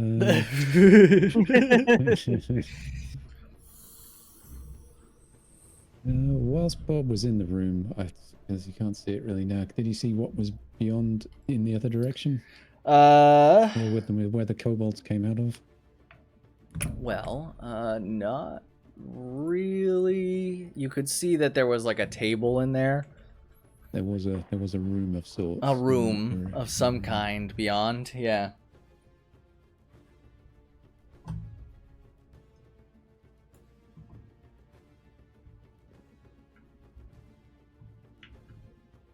Yeah. He's a bit hopelessly battered to run back out of the room and engage in combat, or just stand in the way of water jets. Stand again. there, yeah, and get shot by the water. Throw your club at the mermaid's head. Yeah, I can only throw it 10 feet. So I don't have to be in there to do it.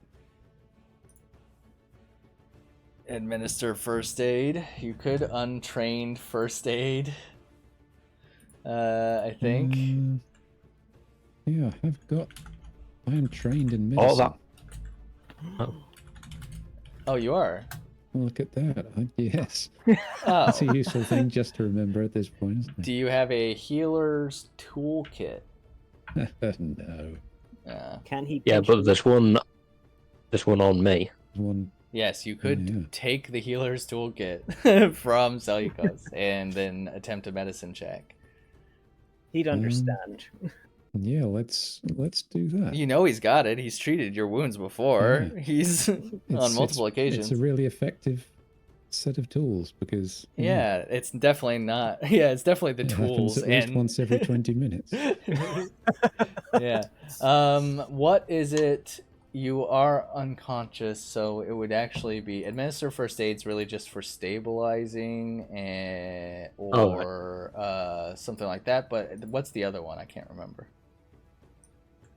I don't know. I've hardly ever had to use it. It's like a battlefield that's about medicine what? thing. Oh, Treat battle wounds. medicine is a feat. Treat wounds is Oh. what he wants. That's what he wants. I'm sorry. Okay. So yeah, treat wounds, not You- so administer first aid is a No, thing, but it's you- a separate thing. Yeah, you can't do treat wounds in battle unless you get that feat. Unless you have battlefield medicine, right? Yeah. Yeah. That's what I thought. Yeah. So unfortunately, there's not much you can do in battle like this. Okay. Shake him awake. Yeah. So there's nothing useful I can do. Take to him awake help downtown. either Bob's own self or Cellucus. Well, Bob, I'm gonna be friendly and remind you. I believe your party found some potions somewhere along the line. Ah, fuck, we gave them to Zeke. Zeke has them. Yeah. Yeah. Well, Bob figured he looked so Curses have pale. undead flesh. Bob's thought he looked so pale. Phil It's thought a he looked so curse. pale, so he gave him the health potions to make himself feel better. Well, okay then. Don't know He what is you can do, unusually Bob. pale. You can try shoving fish in his mouth. Oh, God. See if that helps. You Well, did he does find the still have some rare fish in fish his of pocket. resurrection. Fish. Fish or not to fish? All right. While you're thinking about that, Zeke. Well, this zombie has just been absolutely useless in this situation. Doesn't appear to be helping Oh, I'm very s- much. No. You know, I'm gonna have it just attack this kobold. That's a good idea. That's a good idea. It acts on its own, right? I was trying to ask this earlier. With a summoned creature like that, it's just a separate creature, right? That acts on its own. Accord? As far as I know, well, what's the summon trait? Hold on here. Challenger creatures, to typically ones with particular summon traits. mon- Creatures to be found. Blah, blah, blah. Summoned creature, blah blah blah.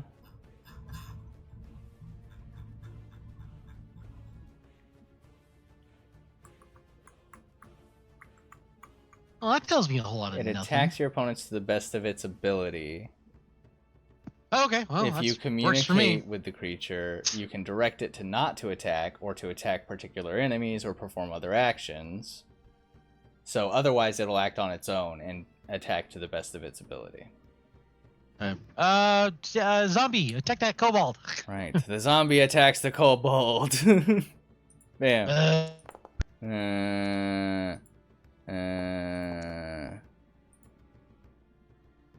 Well, the 20 will hit. And he actually grabs this kobold and begins to eat its brains as it dies. Oh dear. Yeah. Ugh. So all the kobolds are dead. I'm so glad the cleric's not awake to see this. Ooh. Is it too late to retcon something for Bob's last turn, or Sure. did the act of trying to think of what to do? No. So you have all the What do actions. you got, Bob? What do you got going on? Bob is going to try and sudden charge all the way through that room and into. He should be able to make it just into the next one, just barely. If Okay. Does sudden the charge need to have an enemy at the end of it? as the Bob flies. Yes. Does sudden Sweet. charge need to have an enemy? Let me. So I don't believe it does. It just means I can make an attack if I If end there my is turn. something I there can- to attack, you can attack. See it. No, it's a bit of a Bit bit confusing, otherwise. right? It says with a quick sprint, you dash up to your foe and swing. It does say, and then goes on to say, if you end your movement within melee range of at least one enemy, you can make it. But I guess it does say you dash up to your foe. Yeah. Does it have? Is it You an have to have something attack? to be angry at. Is it an attack? Does it have the attack trait? Ends in attack. It ends in an attack if I'm with. Right. If I'm within. I mean, attack trait distance. wise, does it have the attack trait? Do you know? It's okay if you don't. How Sudden can I charge. tell? I'm gonna find It has out. fighter and flourish beneath it. Yes, fighter. It's a flourish, so it's not an attack, is what I was getting at. Usually, it'll have like an attack trait. You know what I mean? Like an attack kind of like thing attached to it, and this one doesn't. So you could use it to move. I would so we say. could say that Bob perhaps is expecting more because it's kobolds. 2 actions anyway. Burst in there, and it is 2. Yeah. It's 2 actions anyway, and it's 2 actions to stride twice anyway. So you could just stride twice. You know what I mean? And accomplish the same thing. So anyway, yes, your sudden charge. In case there was anybody in that next room. For flavor. So yeah, I understand. Okay, so yes, in that case, yes, you can run through the room if you wish, and through that door. Bob wishes. Bob does wish. Okay. I'm going to go ahead and move you so you don't have to fight the walls. Okay. Okay. You enter this room and you don't see any enemies immediately. So does Bob see any sort of switching mechanism that might turn a trap off? No, you don't see anything like that. You can smell rotten fish and mold. On the west side of the room is a large table with benches on either side. And old food scraps, dirty knives, and broken plates cover the table. And then off to the east, you can see burrows that have been dug into the wall to make little sleeping chambers. This might just be the kobolds' warren. Their little den. Bob, come back. Close the door behind you. There could be something else in there. I don't want to. It's wet in there. You'll be safe in the laneway. Okay, so these are all dead. Get this out of the way. All right, so Bob, you use 2 actions to run up there and do that. I'll let you do one more thing if you want.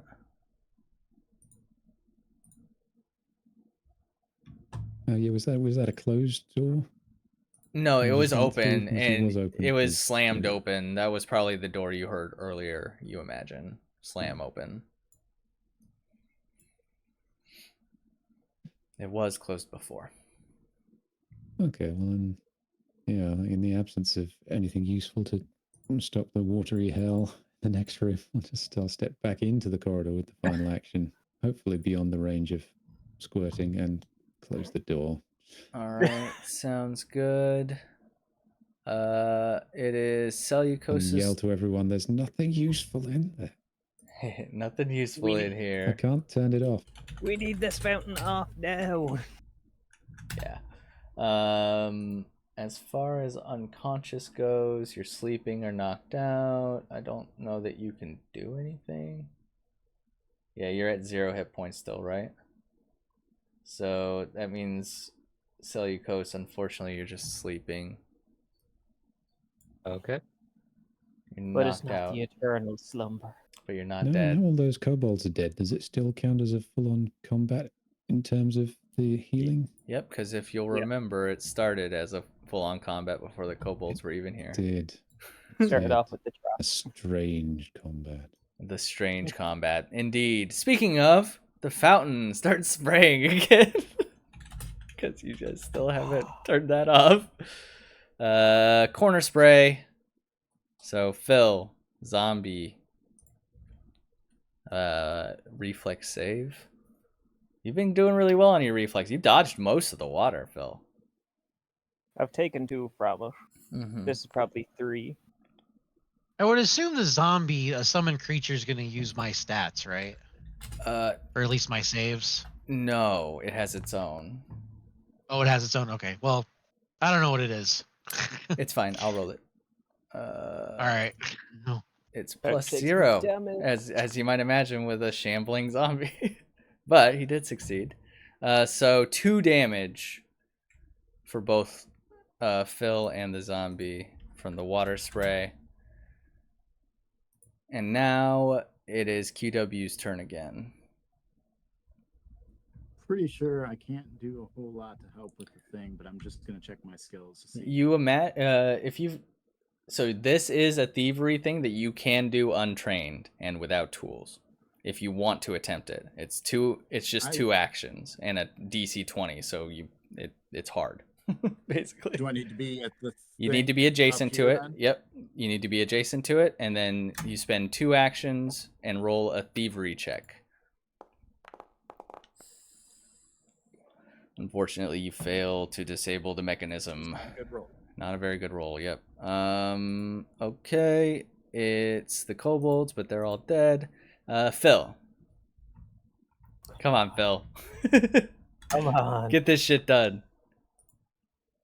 20. Yes. Yes. All right. So, mechanism in the upper left has been disabled. The only mechanism still moving is the damaged mechanism in the upper right. Can I yoink back my knife? Yes, you can Will pick that up take your an knife. action? Yeah. I'll let you pick up your knife as your 3rd action. Alright, I'm all done. All right, Bob. It's back around to you, and That Bob, was quick. smash. you can smash this Okay. mechanism. You might be able to. Just the one by the zombie that's still going, isn't it? Yeah. Okay. I've just deactivated the second. Did I skip your turn, Zeke, or did you do something? I think I might have skipped your turn on accident the last. I don't think.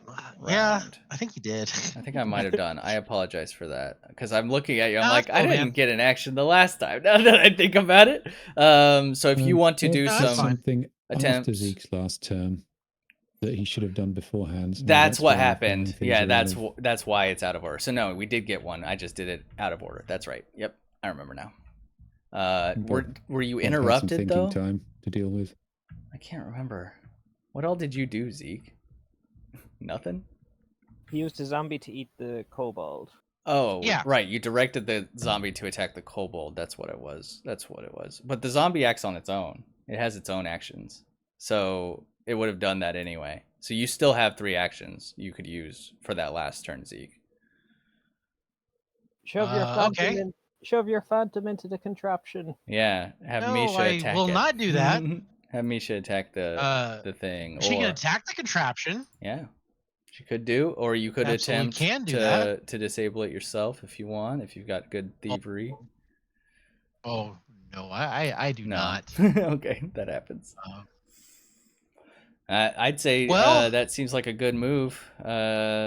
Yeah. Weapons aren't 'Cause doing I a don't- lot of damage to it, but you did see that Bob has done damage to this mechanism.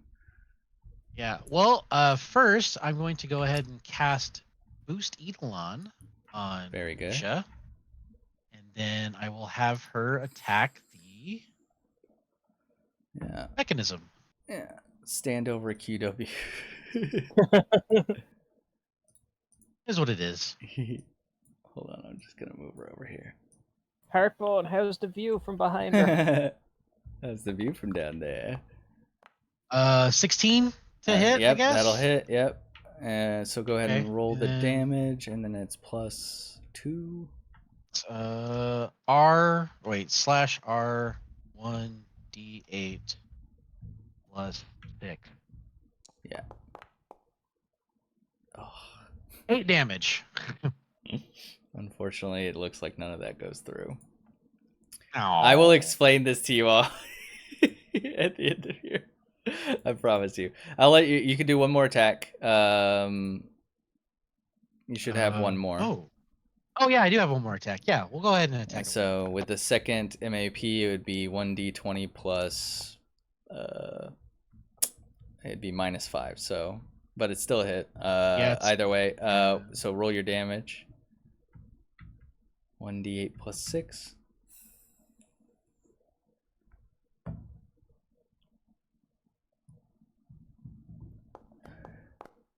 There you go. 16. Yeah. that's a There good you one. go. That's much better. So that, let's see, -8 is 6. Yes. Okay. So Misha strikes first and does no damage to the mechanism, and then she eyeballs it a little bit and strikes perfectly into the mechanism, destroying it. And the fountain appears to power down. You have completed this room. Fuck me.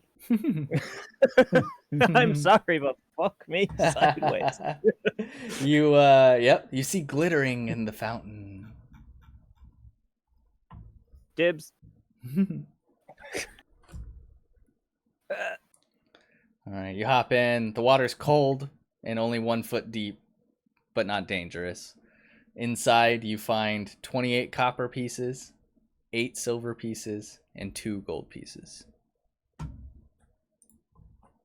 I'll give that to the cleric to divvy out when he's awake. You dump it on Somebody the cleric's corpse. Somebody feed him a healing potion. All right, so there's that. And then, yes, what do you do now? Well, Bob wanders up to the fountain and smashes it in the face, trying to knock its head off, Okay. so it can't squirt him ever again. All right, you go ahead and roll damage on that, and then I'll move on. So Explained how I failed. Yeah. no. So Seleucus is unconscious on the ground. Most of you took damage. Shit got a little rough up in here.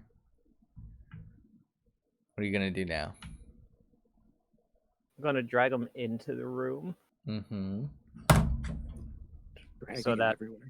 so that Zeke can finally give him that healing potion. Oh yeah, go ahead and give him that healing potion. You're the one winner. You administer the healing potion to Seleucus. So go ahead and Zeke, remove that healing potion from your inventory. And then I believe they were regular ones, right? Yes, I believe you are correct. Standard healing potion is I think it's like 1d6, I want to say. 4? plus Or it's 1d6 something. or 1d8? I'm looking right now. I'll find it real fast. Either way, it gets him back up and ready to help. Right. So you do find healing potion. It is 1d8 instantly. And because you're administering it, I'm just going to give you the 8. So 8 hit points, Seleucus. Hey, Drink up, celery. Drink up. Drink the water.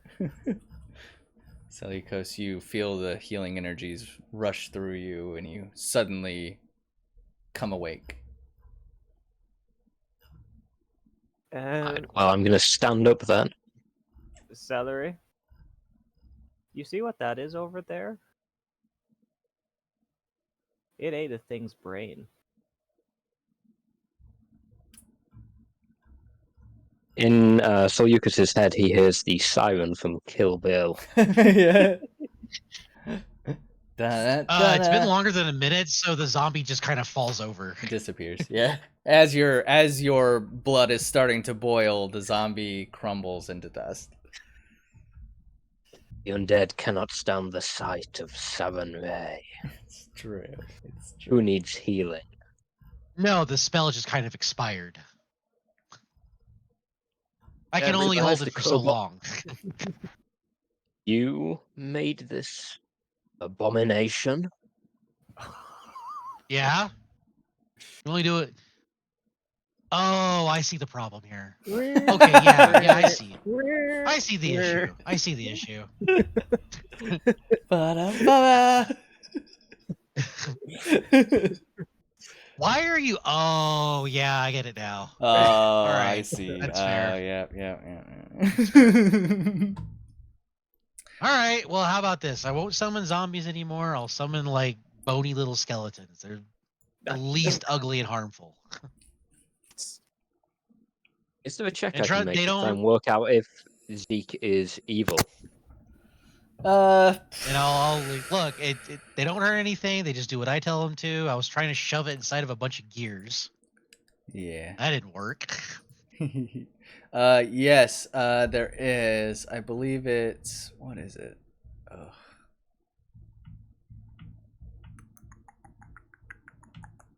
I actually don't know anymore because it used to be like Insight. It was the same as D&D, but they changed it. Um, Pathfinder 2E. society? Sense motive is what it used to be. That's what it is. Perception for reading someone's intent. Oh, just Yep, it's just a straight Okay. perception versus deception if you're trying to hide the fact that you're evil. I'm not trying to You hide. I'm not actually- evil. Okay. So yeah, you don't Like- sense evil per se, Seleucos. Like You I'm sense not a good guy, but I'm You- not evil. you sense ambiguous kind of like neutrality. Using power is not evil per se. You don't sense that he's like a necromancer bent on raising dead to destroy humanity or anything like that.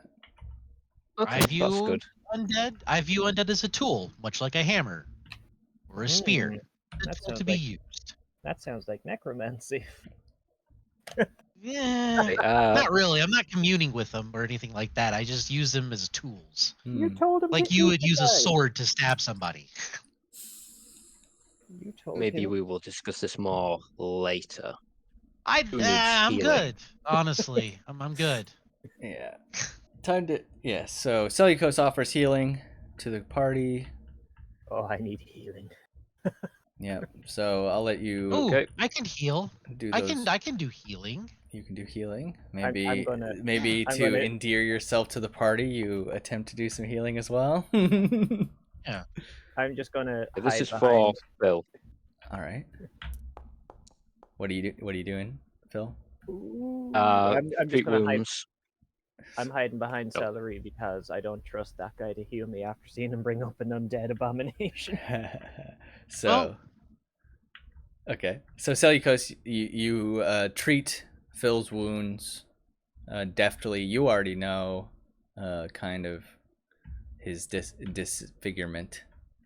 And Yeah, I'm familiar with his unusual anatomy. he's you've treated him before actually, and yeah, you do remember that. So 10 HPs to Phil. That's 10 minutes there. So let's fast track the healing.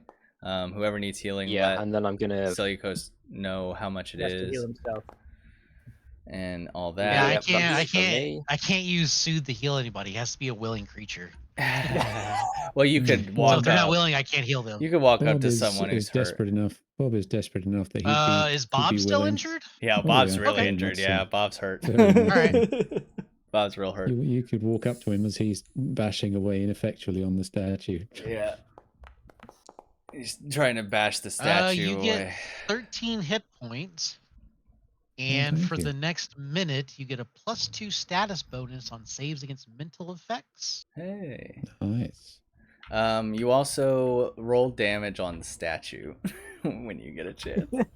Oh, I did. Oh. Yeah, down. Oh no, when you. I think you rolled the just rolled the hit. attack. That Yeah, was it. you didn't Yeah, actually okay. roll the damage. Useless. Right. Nah. Damage.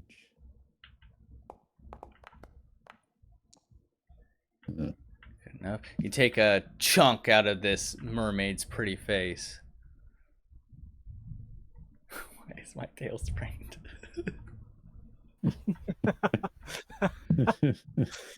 Well, you got picked up by it.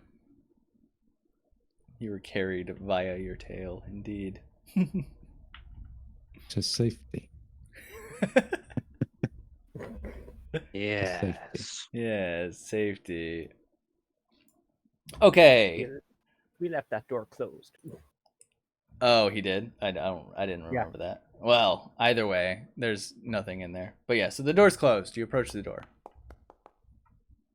Gonna skulk in, have a look, see if Roll there's anything damage. lootable. Go ahead, roll damage, Sardi. You take yet another chunk off of her Bob's face. getting weaker. Yeah, you're getting a little tired. Like it would, does it look like it would affect its function at this stage? No, but it's definitely off now that the mechanisms are all disabled or destroyed. It doesn't appear like it'll come back on anytime soon. Yeah. Well, he gives it one final slap and then wanders off. All right, so you wander into the Kobold Warren. You can examine in here if you'd like.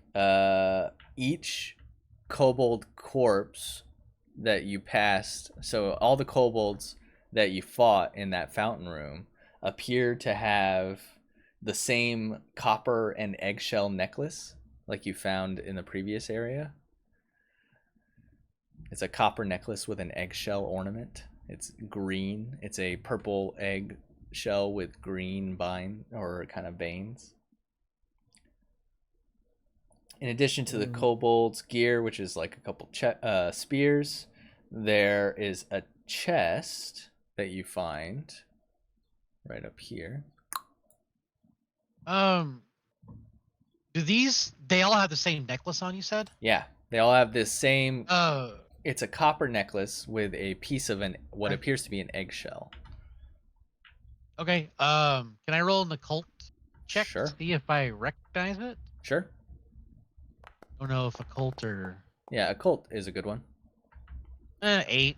Yeah, it Tell me doesn't. something, It but- doesn't really ring with any cults you're aware of or anything like that, like active cults. It doesn't really like ring anything to mind. However, you think there must be some kind of symbology with this eggshell if they're all wearing it. Ooh, I do have a feat called Dubious Knowledge. Okay. Dubious knowledge. Tell me how that works. Oh, it's a recall knowledge check. I don't know what that means exactly. Okay. Yep. That's what so you, I guess that basically would what be a you target DC. what you just did Okay. was a recall knowledge check, for example. But an Did I occultism. Fail. Yes. Okay, so I have a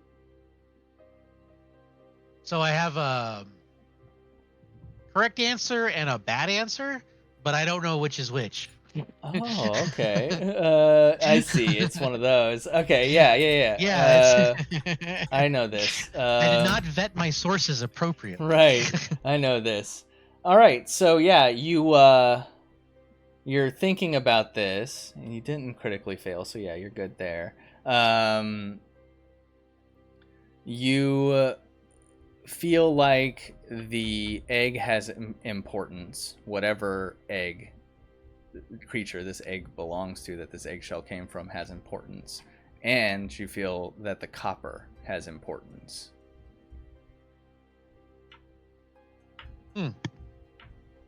Well, pretty sure this is important. The copper seems like it's important, but the eggshell, I don't think it is. So.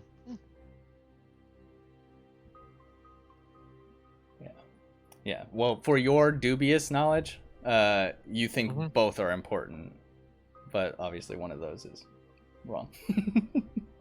Well, both of these are important. I'm just not exactly sure what they mean. Yeah. All right. So like I said, otherwise you see some like scraps and plates and bent like rusty forks and things on the table. You see a chest over here, and then you see some like holes that have been dug where you see sleeping kind of mats with hay and a bit of cloth and things. It's very dirty in here and gross. Detect magic when I get to where I am, just to see if anything pops up. Yeah, you don't sense anything in the immediate area that is magical, but what is the range on detect magic? 30 feet. 30? Yeah, 30 feet. Yeah, you don't detect any magic within 30 feet. I want to loot the chest. All right, so you loot the chest. You open it. It's not locked or anything or trapped. Luckily, lucky for you, because you didn't say you check it for traps. It is not trapped. It holds. I now check it for traps. There's no traps. It holds a bolt of fine silk cloth worth 5 GP. A painting of an adventurer on a horse. A sack filled with 20 silver pieces. A silver decanter filled with old sour wine. 3 jars of oil. A ladder feather token. and a healing potion. I'm going to post all that. I'm going to hold on to the healing potion. There's that.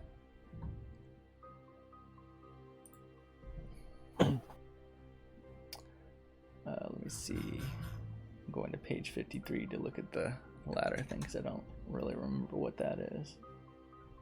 Ladder feather token. You can interact with this vibrant, colorful bird feather to make it grow much larger, transforming it permanently into a 20-foot long wooden ladder.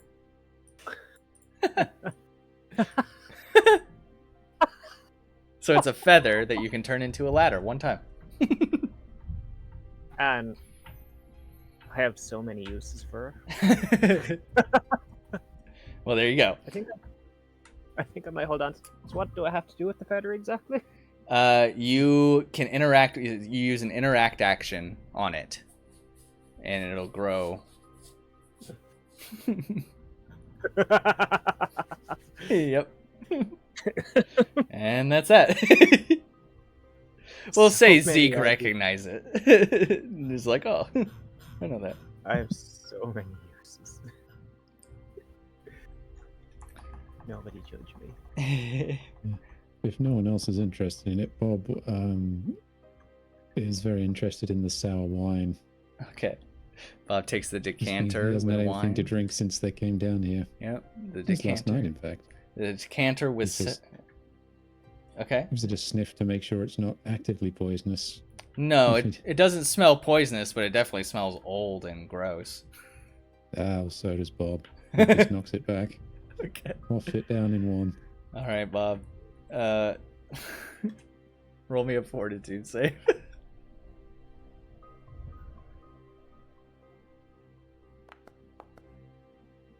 Ah.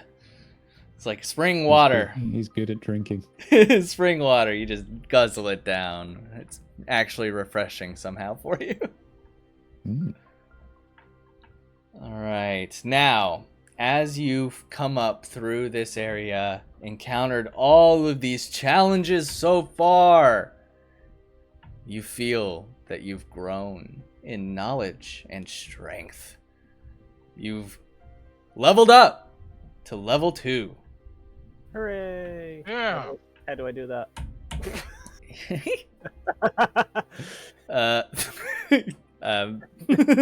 Good question. Good question. I don't really know off the top of my head. I think there's a button for it.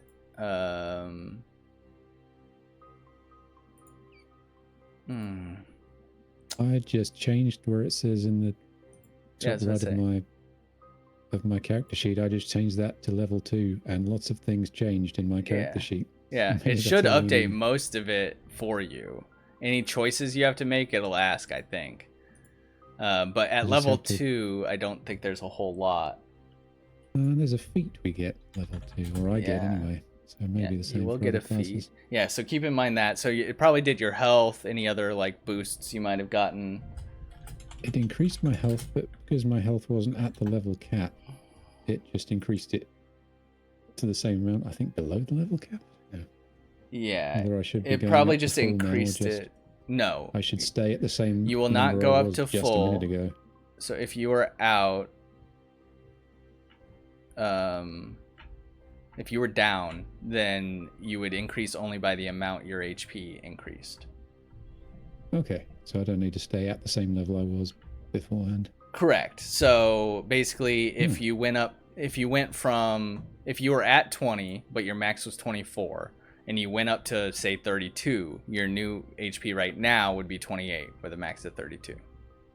Okay, the sour wine did me some good then. Yeah. Gave me some HP. Oh, I've got a question. ahead. Domain initiative's the cleric feat I want, and Okay.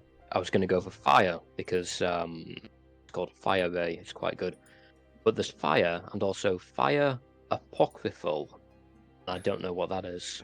I don't either. You know what this? That's a domain? Yeah. 7 Ray. 2E. I do not know the difference, unfortunately, but I can look them up. Let's see. Yes, because you have fire, where you get control flame and whatnot, and it was apocryphal fire. What was Yeah. it? Yeah, for fire I get ray of fire or fire ray, something like that. Mm-hmm. Here's the rules. So, apocryphal domain. Not all clerical traditions are taught amongst the orthodoxy. Some are whispered in secret.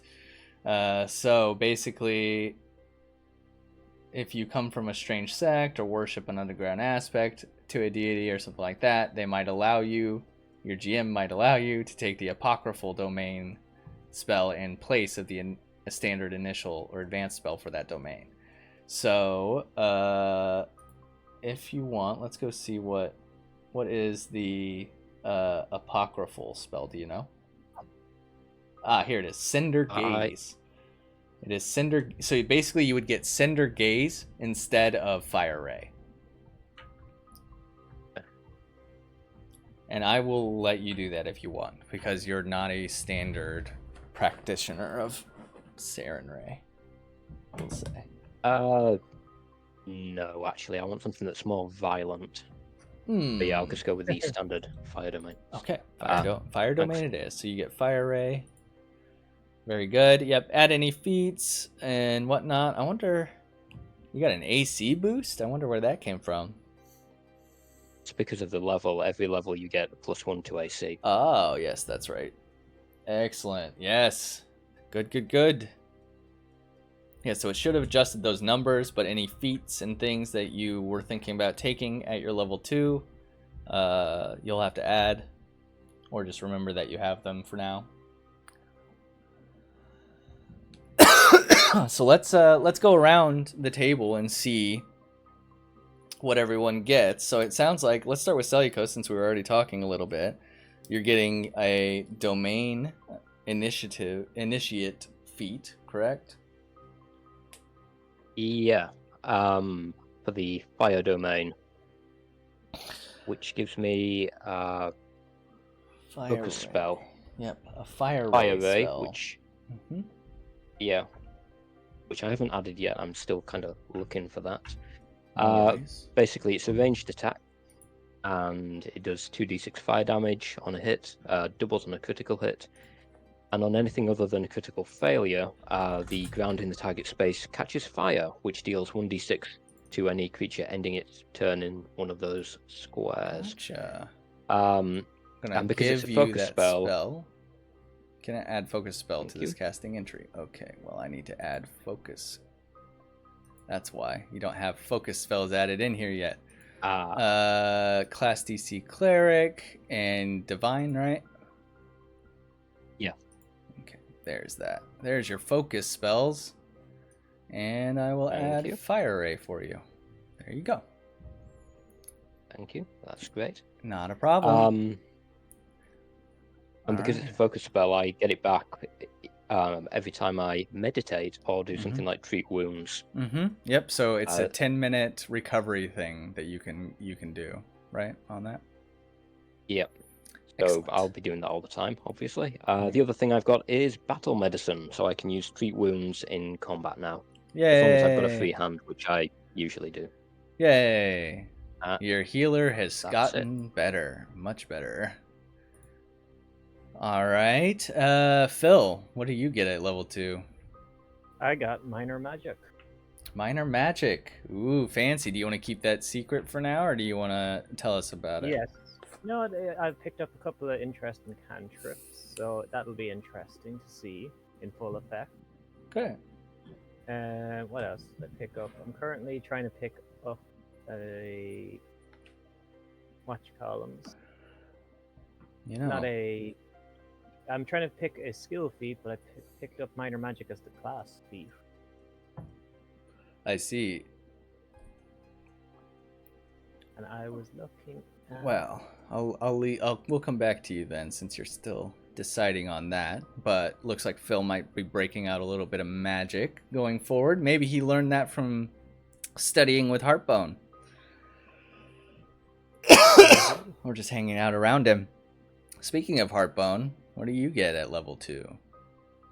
It looks like I get a skill feat and I get an additional infused reagent. An additional bomb. Or And there's an alchemist feat too, but I've got to look at what that is. okay, no worries there. I'm not really sure. No worries there. All right, how does Zeke come out of level 2?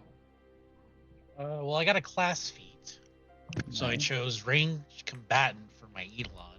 Nice. So now Misha has a ranged attack. Nice. And I deal Excellent. spirit damage. Oh, spirit damage. Fancy.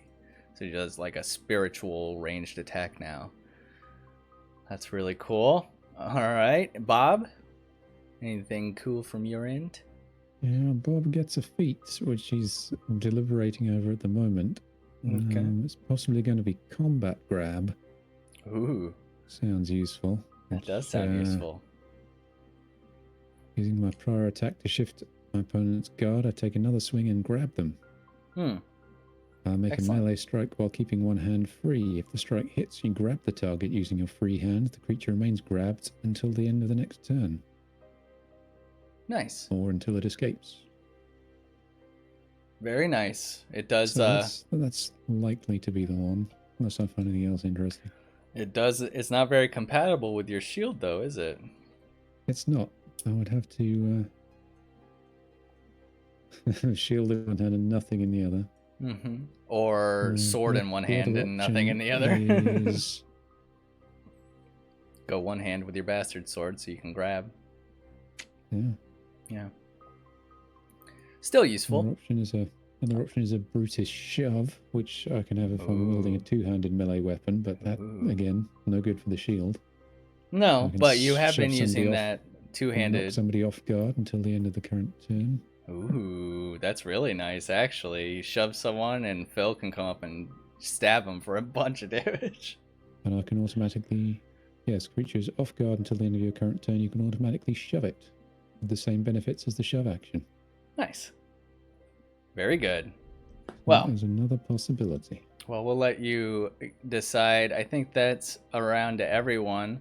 You guys are done in this room. There doesn't appear to be anything else. A quick question. I get one more level 1 spell. Do I can I pick something now for that? Yes, if you want. Yeah. Okay. I'll allow it. Yep. I think Zeke, probably you got a new spell slot as well. Yeah, let me check. Most spell caster types do at level 2, Uh, but I summoners do. kind of different in some cases, so I wasn't sure. Yeah, I get another second level, or get another first level spell slot. Perfect. Oh, I found a comedy option, which I might use. I'm always a called big Rude. fan of comedy options. It's called Rebounding Toss, so I could throw my club, and if it hits somebody, I can make it bounce off them and hit somebody else within 10 feet of the original target. So, a double bonk. Mm-hmm. Excellent. I get another first level. Double bonk is good. I think that's pretty funny.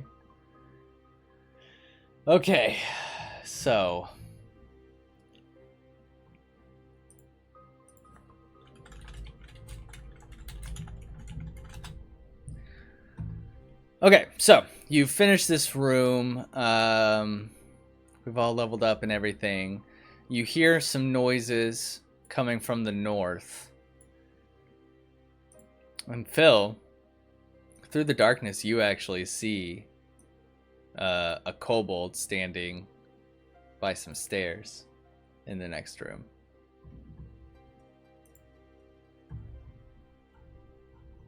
Interesting.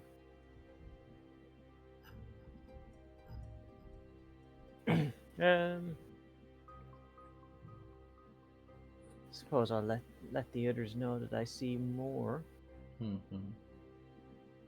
and I'm gonna get into stealth. Stealthing, okay.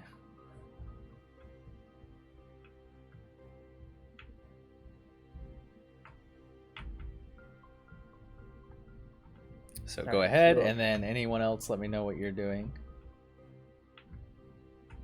cast guidance on Bob this time. Guidance on Bob.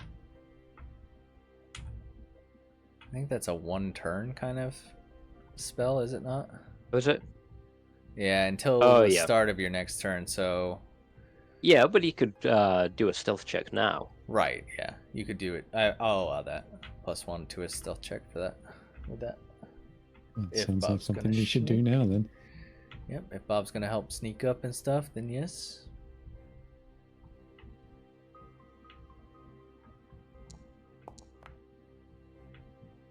Very good. And then I need one from Phil. You said you're stealthing, right? Yes.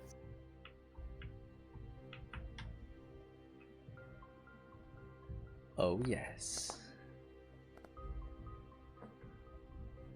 Okay. So you're both stealthing. QW is also stealthing. What are you I'm doing? not going to follow closely, but I will be stealthy.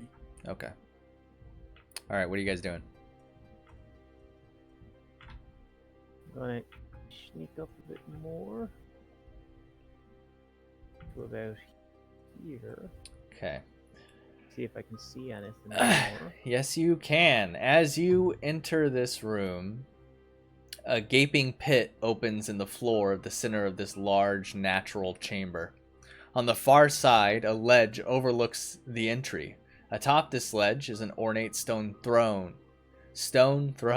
that looks entirely out of place for this room. A regal kobold wearing an oversized crown made of fish bones sits on top of the throne. And give me 1 second. Move to wherever you're gonna go. Let me do some things here.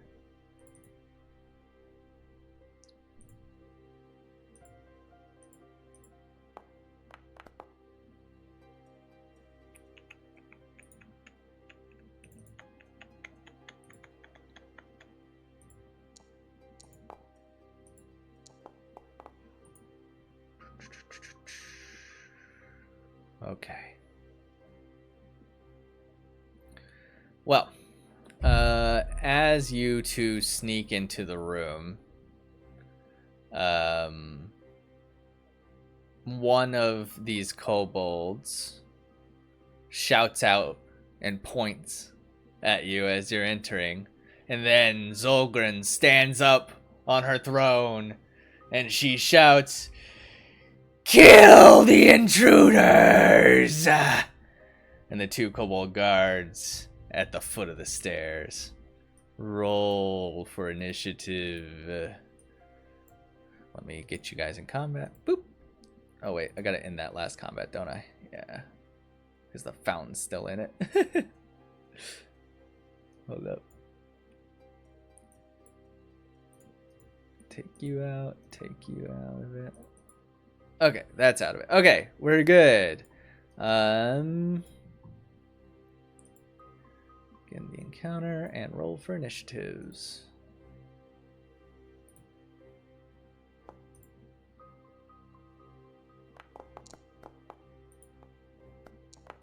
Level up, you don't get spell slots restored, do you? No. Okay. That does not restore cell slots, but if you got one, then that you do have that one that you got. Yeah, okay. Oh, I forgot one of the Kobold Scouts. And we just need one from Zeke.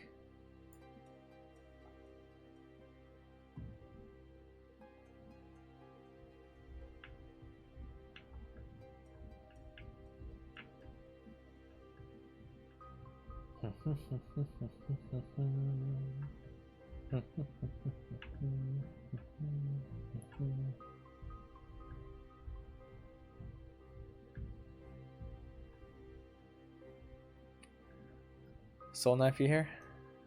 Yeah, I'm here. Can I get Oh, I need to roll initiative. Yes, please.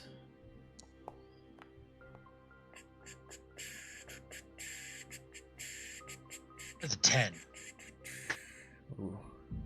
Okay, we will begin then. Sardi.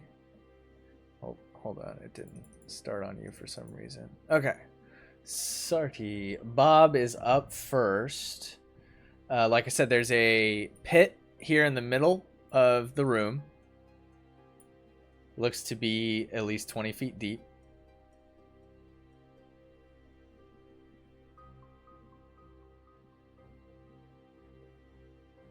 How high up is this ledge where Zolgren's throne is? Let me see. 10 feet up. Okay. From down here. It's extremely tempting, but I think it'd be a waste of that feat. If I had a session to say yes, I'd definitely choose the one with the club throwing. Rather than donk both of these into oblivion at once.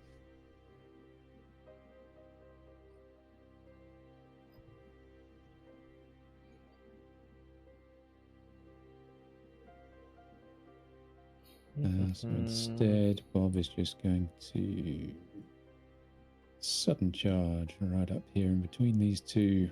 Okay. So going, I assume, around the pit? Going around the pit, yes. All right. So as far as the pit, blah, blah, blah. Attempting to leap across. Okay. So yeah, you're not trying to jump across or anything. You're just trying to move around it. No, he's going around. That's 1, 2, 3. Yeah, you have enough movement to do that. And he still hasn't got his shield out because he's feeling a little crazy, so he's got that two-handed sword going on. Okay.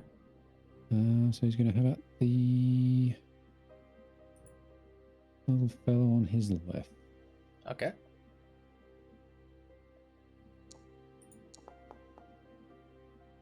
Yeah. 14. 14 is a miss. Yeah. Bad roll. I believe you have one more action. Yeah. 2 to do your charge. Again. We are going to try again.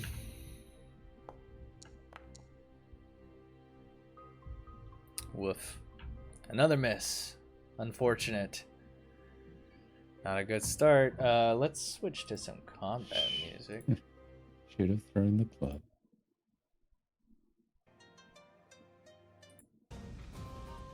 Alright. Ah, there we go. Much more exciting. Okay. The kobold, who is at the top of the throne with the crown on, stands up and waves her hands dramatically. And then suddenly 3 bolts of force come flying out of her hands. And they hit unerringly. They fly towards... 2 of them fly at Bob and 1 flies at Phil. And they take... And you just take damage. This is magic missile, baby. So, Phil... You take 5 damage.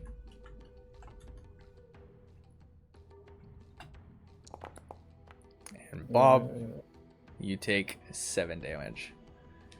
As these bolts of force fire into your body. Pew pew pew!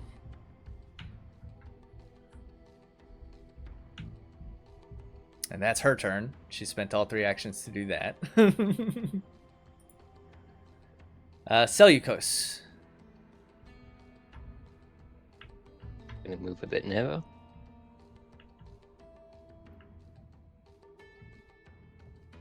And out my new spell. I'll attack the one who just Zolgren, the boss.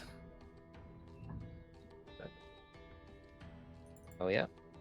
Okay. That's an attack roll. Yep.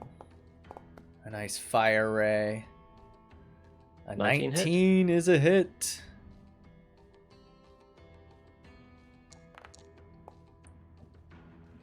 Ooh, 8 damage. Fire damage. And that sets the ground on fire as well. So if she stays where she is, she will take 1d6 fire damage. At the if end she of ends her her turn. next turn? There. Okay. Gotcha. Yeah. All right, let me... That's all I can do. Little tile here. Okay, very good turn. Next will be Phil the Short. Who's going to cast that the wind spell. You're going to call on wind. Okay, so you call on the power of wind with one action. And that gives you the ability to fly for the rest of the turn up to 40 feet with one additional action. Yep. And then I'm going to strike this kobold here to my right. So you just flew across the pit over there. Oh, that's a shame. That's 3 actions. Yep. Okay. At least I gave them something to hit other than Phil. Other than Or Bob, you mean? Bob. Yeah. Bob and Phil are getting confused. We've become one. Yeah.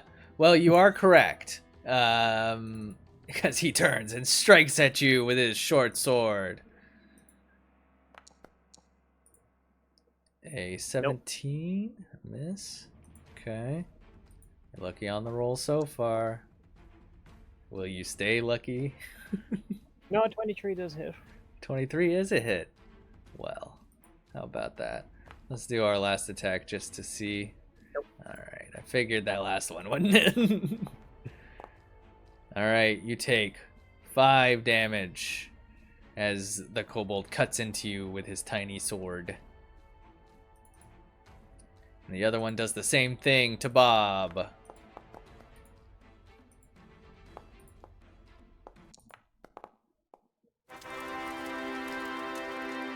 (27, 13) and a natural 20. Yeah, 2 out of 3. Technically 3 out of 3 with a crew. So there's that. Oh. So 3 damage from the first hit. Oh, and a measly 2 on the crit. You got lucky this time. You got lucky this time. All right, that's it for those 2. It's Zeke's turn. Okay, well, can I see this person? Let's see. Yes. Yeah, you can. With the light coming off of Seleucos, you can. Okay. Yeah, well, me and Nisha will go ahead and move up. Okay. As far as our movement will allow. 4, 5, And- 6. What do you got? 30 feet? Yeah. So you each could go 3 more spaces forward. I guess Zeke can't technically because Seleucos is in the way, but Misha could go 3 forward and Zeke could go 2. Yeah, we'll do that. Okay. All right. That's 2 actions. And you got 1 more. You want to use your new range? Do actually. So Misha's going to attack. It's an unarmed strike, which that's nice. Yeah. Yeah. An unarmed strike from far away. Ah! Ooh. Ooh, not ideal. Not ideal at all. The dice are turning against you guys. It is. You punch No. yourself in the nuts. Well, Yeah. it's an unarmed attack. It's a ranged attack, so I'm hitting something. Yeah. It may Hit not the be what wall I'm aiming behind, at, yep. so I guess I missed. Yep, you missed, unfortunately. I missed. Unfortunate, but it does happen. It is now QW Heartbone's turn. QW. The kobolds are striking. What will you do? I'm just gonna get up here Mhm. and then I guess use another move Okay. to get a little closer. Is that a wall or It's a pit. hole? It's a 20-foot pit, which you could try to jump over if you wanted to. No, I'll just move to the corner there. Ah, come on. It'll be My fun. action, in case anybody gets close enough, because I am out of infused reagents. Out of bombs. Well, you just got 1 more, right? From your level up, like an extra one. And I'm giving the spell slots to the people who got them. So I'll count that as a spell slot because you work a little weirdly. So if you want, you can have that. I do. that one new one you got from the level up. In which case, I'll get those out to prepare, but I'm not going to use them yet. All right, you begin preparing with your new reagent. Our music is on activity cooldown. Sucks the life out of me. All right, Bob, it is your turn. You're surrounded by kobolds. You've got a mystical, magical kobold up top raining down just magic missiles on you. What do you do? Bob has already been dragging people around today. What are the rules with grabbing and attempting to throw or shove around? Well, so that comes up. It is opposed. It is an athletic check from you versus grab. Give me one moment to figure that out. Reposition. You need to grapple, reposition, and then shove, I think. I've been playing about with these actions. I haven't used them yet. Mm-hmm. So you grab it first, right? And that's something you can just do now as an attack, right? To grab with your empty hand. Is that what you were saying? No, it's not something I have listed as an attack. I just have an unarmed strike. Yeah. Then in that case, yeah, you'll roll a grabbed. It's a I think you're right. It's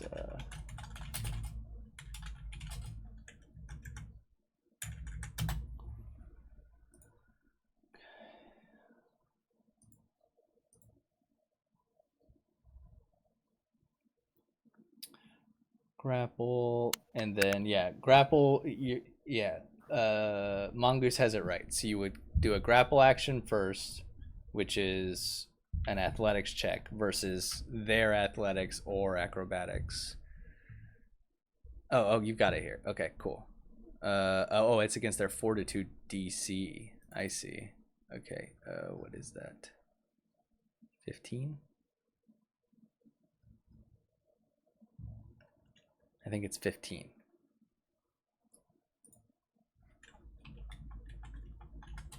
So you will make it. So you made it. I'd try and attempt to grab with one action. I'd reposition them with a second action and then shove them with the third. Yes, that is accurate. Correct. Yeah.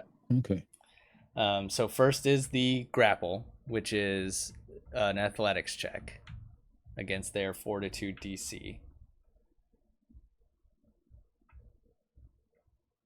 which is 10 plus his fortitude, which is 5. So so his fortitude DC is 15. So you'll roll an athletics first. Let's do it. Oh no. You hug him and he Womp just womp. pats you on the shoulders. He ducks away from you as you try and grab him. You can try to grab him again if you wish.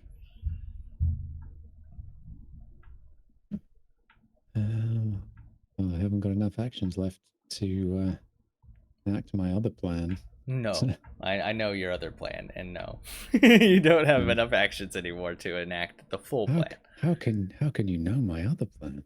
How could I possibly know when I'm the one who put this giant 20-foot pit on the map? Oh no, my other plan doesn't involve that at all. Oh, you're not going to throw him into the pit? That's the initial plan. That's plan A that it's now gone awry because I don't have enough actions left to dump him in it. I thought that's what you were going to go for, yeah. Reposition and shove into the pit. original one. Yeah. Which I thought was pretty rad, not going to lie. Good idea. So, well, at least I can still grab him and get him in the right direction. Let's keep trying. I'll try again with action number 2.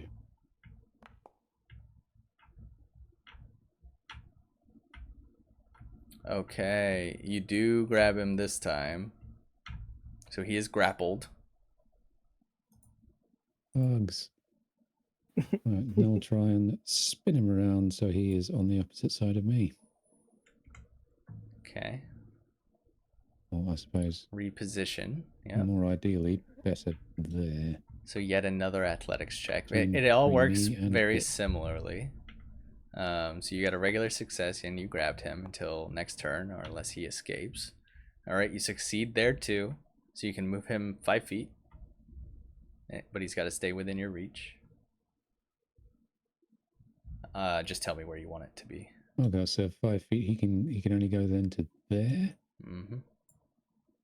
Okay. Just keep holding him. And I continue to hug him. Yeah, you've got him held. Yeah, he's Until grappled. the next turn. Yeah, you've got him until next turn, unless he manages to escape somehow. So yes. I give him a noogie. A and noogie. That's where the turn ends. All right, Zolgren. Can you just do magic missile again? Oh, we could.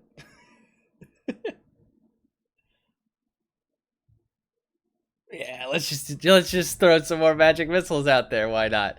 All right, she waves her hands again, chanting, and 3 missiles of magical force strike out. This time at Phil, Bob, and QW Heartbone. All right, it's 1d4 plus 4, I believe.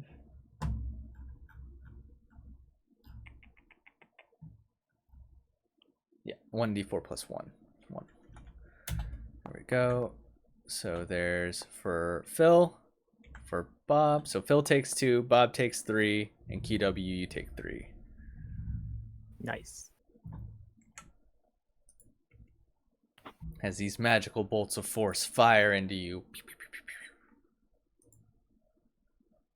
Oh, should Bob have been able to do his things anyway, because he still had his sword out at the beginning of his turn. Yes. So he should, As long he should as have you- spent one action putting that away, shouldn't he? I think you can release a hand for free, because I know dropping a weapon is free. So in my opinion, you okay. can switch back from two-handed to one-handed for free. It's going into two-handed that is more. Okay, listed out here, change grip in either direction is an action.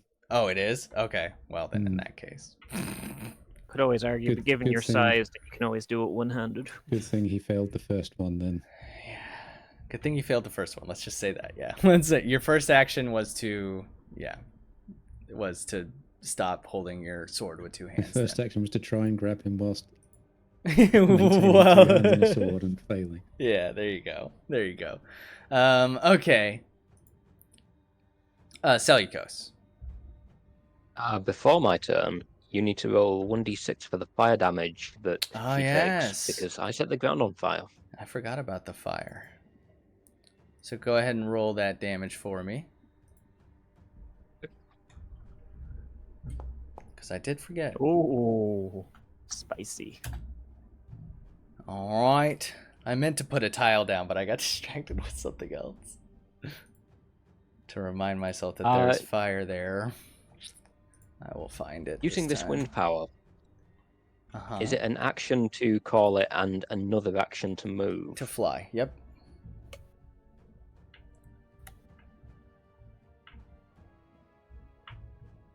It's kind of vindictive. Could I be vindictive? Yes. I'm going to call that power and fly over here. Very good. And I'm going to try a grapple. Oh, okay. Oh, the slow roast. Yeah, I guess so. All right. That I believe 17? is a success. Let me double check. Yes, that is a success.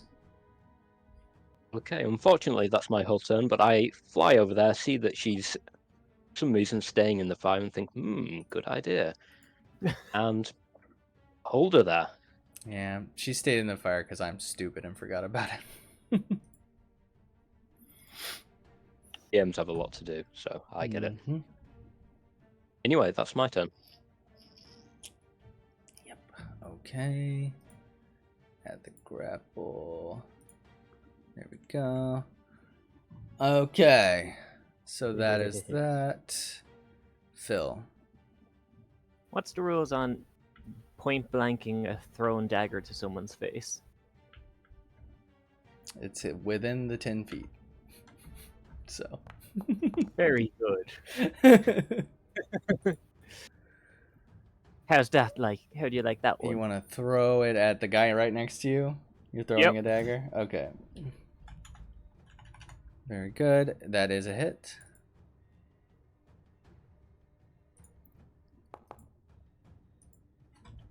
Okay. 2 damage there. Phil closes his eyes Mm-hmm. and throws the dagger back at the kobold. Okay. I With this. see.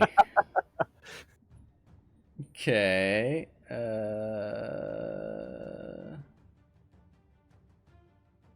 If you hit, you deal damage as appropriate. No, blah blah blah. Okay.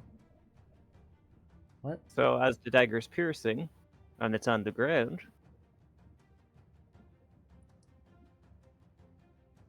would it count as my second attack?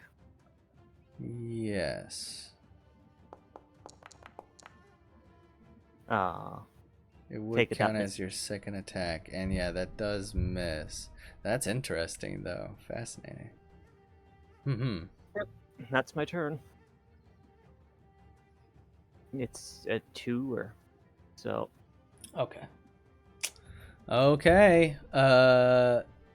Phil does some mystical, magical stuff with his dagger. Very fancy indeed. In response, the kobold tries to stab him.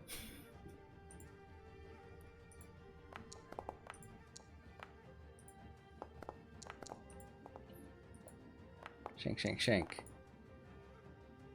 Only one of them hits. Only one hits. Alright, he'll take a little bit of damage. The other one is grabbed right now, so he's got a choice to make. And I think he will try to escape first. Escape. I believe that's just acrobatics, but let me double check. You can always decide that he enjoys it and hug Bob back. Hug Bob back. He could. He could do that. Maybe he's never been hugged before.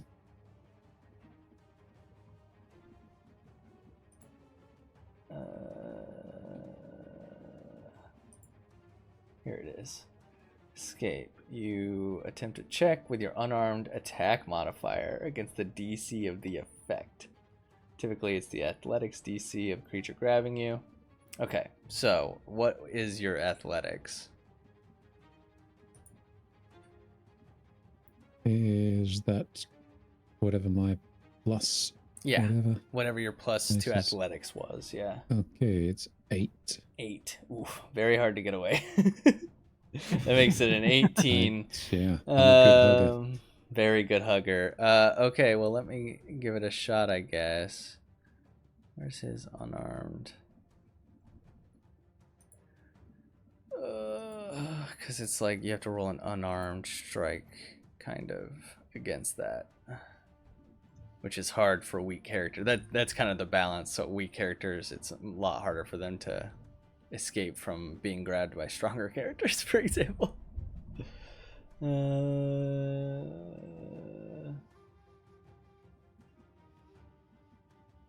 I can use my acrobatics instead. That's what it is. Okay, so acrobatics against 18 to escape. Yes. Aw. Yes. The kobold wriggles away from you.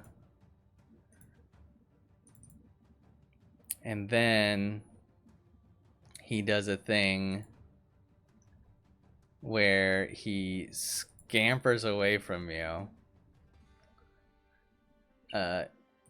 You do still get a attack of opportunity here, but he gets a +2 to his AC. Okay. He's a dodgy little shit, Yeah, basically. I have a reactive strike. Mm-hmm. You may take your reactive strike, but he gets a bonus to his AC.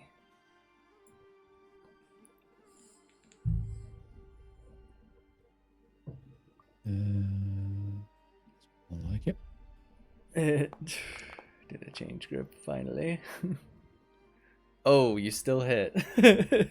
You still hit, even with his AC bonus.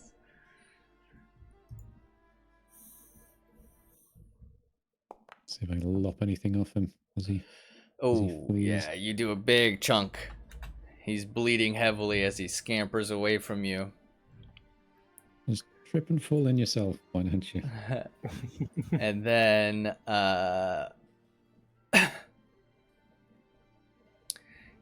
as he reaches this spot over here, he's gonna swap using his last action to his crossbow. I want that delete. I accidentally.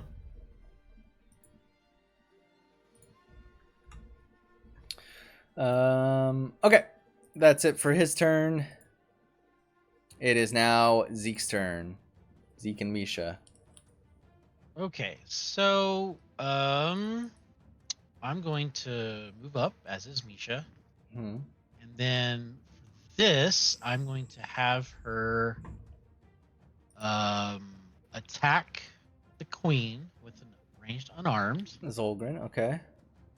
While she's doing that, I'm going to cast Concordant Choir Okay. with 2 actions. So, And you were gonna do it here. yeah, All 10 right. foot by 10 foot. In that case, Zeke cannot move forward, but then you will be able to do it. If Zeke doesn't move, you can do that. Yeah, because that's a 2-action thing, right? Yeah, so 10 if you want Misha to attack as well, you can't move her either. So oh yeah, that's fair. That's yeah, right. neither of you can move, So but you could do both of those I things. I can hit it right there. Yep, you could do. So she's going to go ahead. So it's her fortitude attack for these to- guys. Let's Attack. resolve the Concordant Choir first. Oh, okay. Then we'll wait on that then. Just real quick. Got that 20 on one of them. Okay, so Zolgren got a critical success, and the 2 scouts succeeded. So go ahead and roll your damage. Looks like it's just gonna be half damage. There's nothing special about. Correct. Yeah, any it'll critical be. successes. Well, with the critical success, there's no damage on a basic save. Oh, okay. So the scouts will take half he's- damage, they and Zolgren take takes 9. 4. None, rather. All right, they she's each going take to 4. attack. Minus 4. A 20 to hit. So yeah, a 20 to hit is a hit. This kobold down here dies from your Concordant Choir. Okay. Okay, and you do hit Yeah. Zolgren, so go ahead and roll damage on that. Damage. Actually is a D4. So 7 damage. 7 damage, very good. She's looking hurt. She's bleeding from several wounds and is on fire. All right, good turn. Moving on to QW Heartbone. All right, I'm gonna actually just move up and start stabbing. All right, sounds good. Figure out where that is on my thing.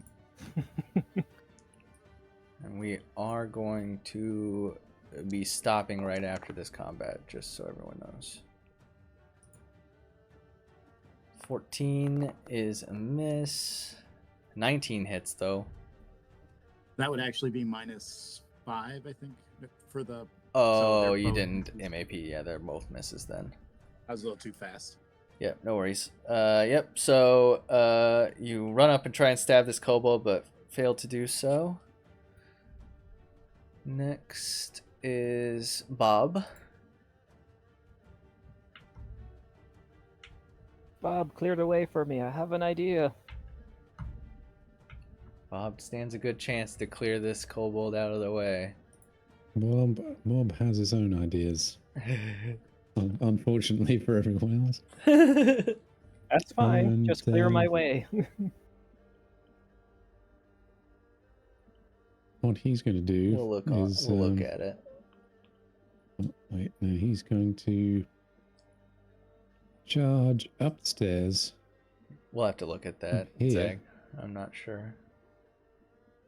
Yeah, it might just be not proficient with daggers, which seems Uh-huh. weird, but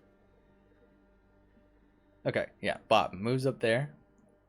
He's moved up here, and yep, he's had more than enough of magic missiles coming his way. So he is going to send his own non-magic missile towards Zolgren's way, and he's going to hurl his club at the stupid little face. Don't get a critical miss or you might hit Mm. Cellulose. All right, go ahead. Ugh. That is a hit. Yes.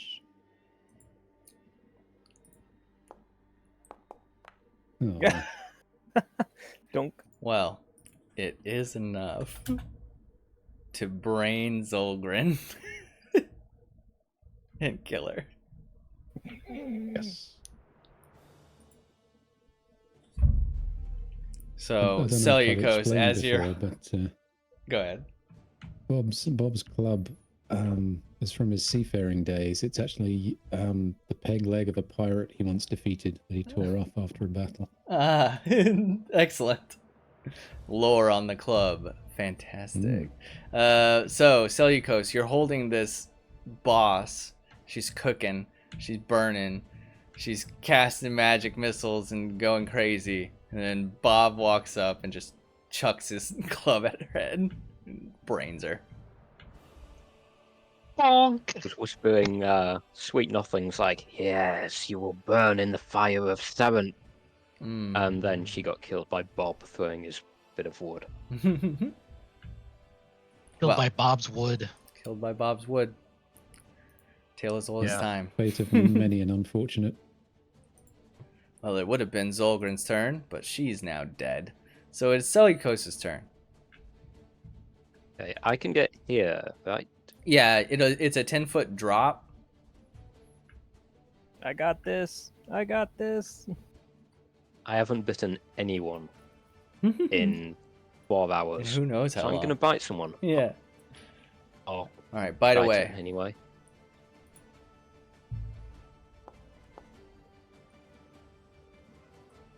Fourteen's a miss. Yeah, I'm going to try and claw, which I don't do too often. On. Unfortunate. Cleocus gets his kill stolen and then misses twice and feels disappointed in life. That's my turn. Poor Cellulose. Very sad indeed. Next is Phil the Short's turn. He holds out a hand. Makes a finger gun with it towards the kobold. Uh-huh. And then cast Phase Bolt. Oh, okay.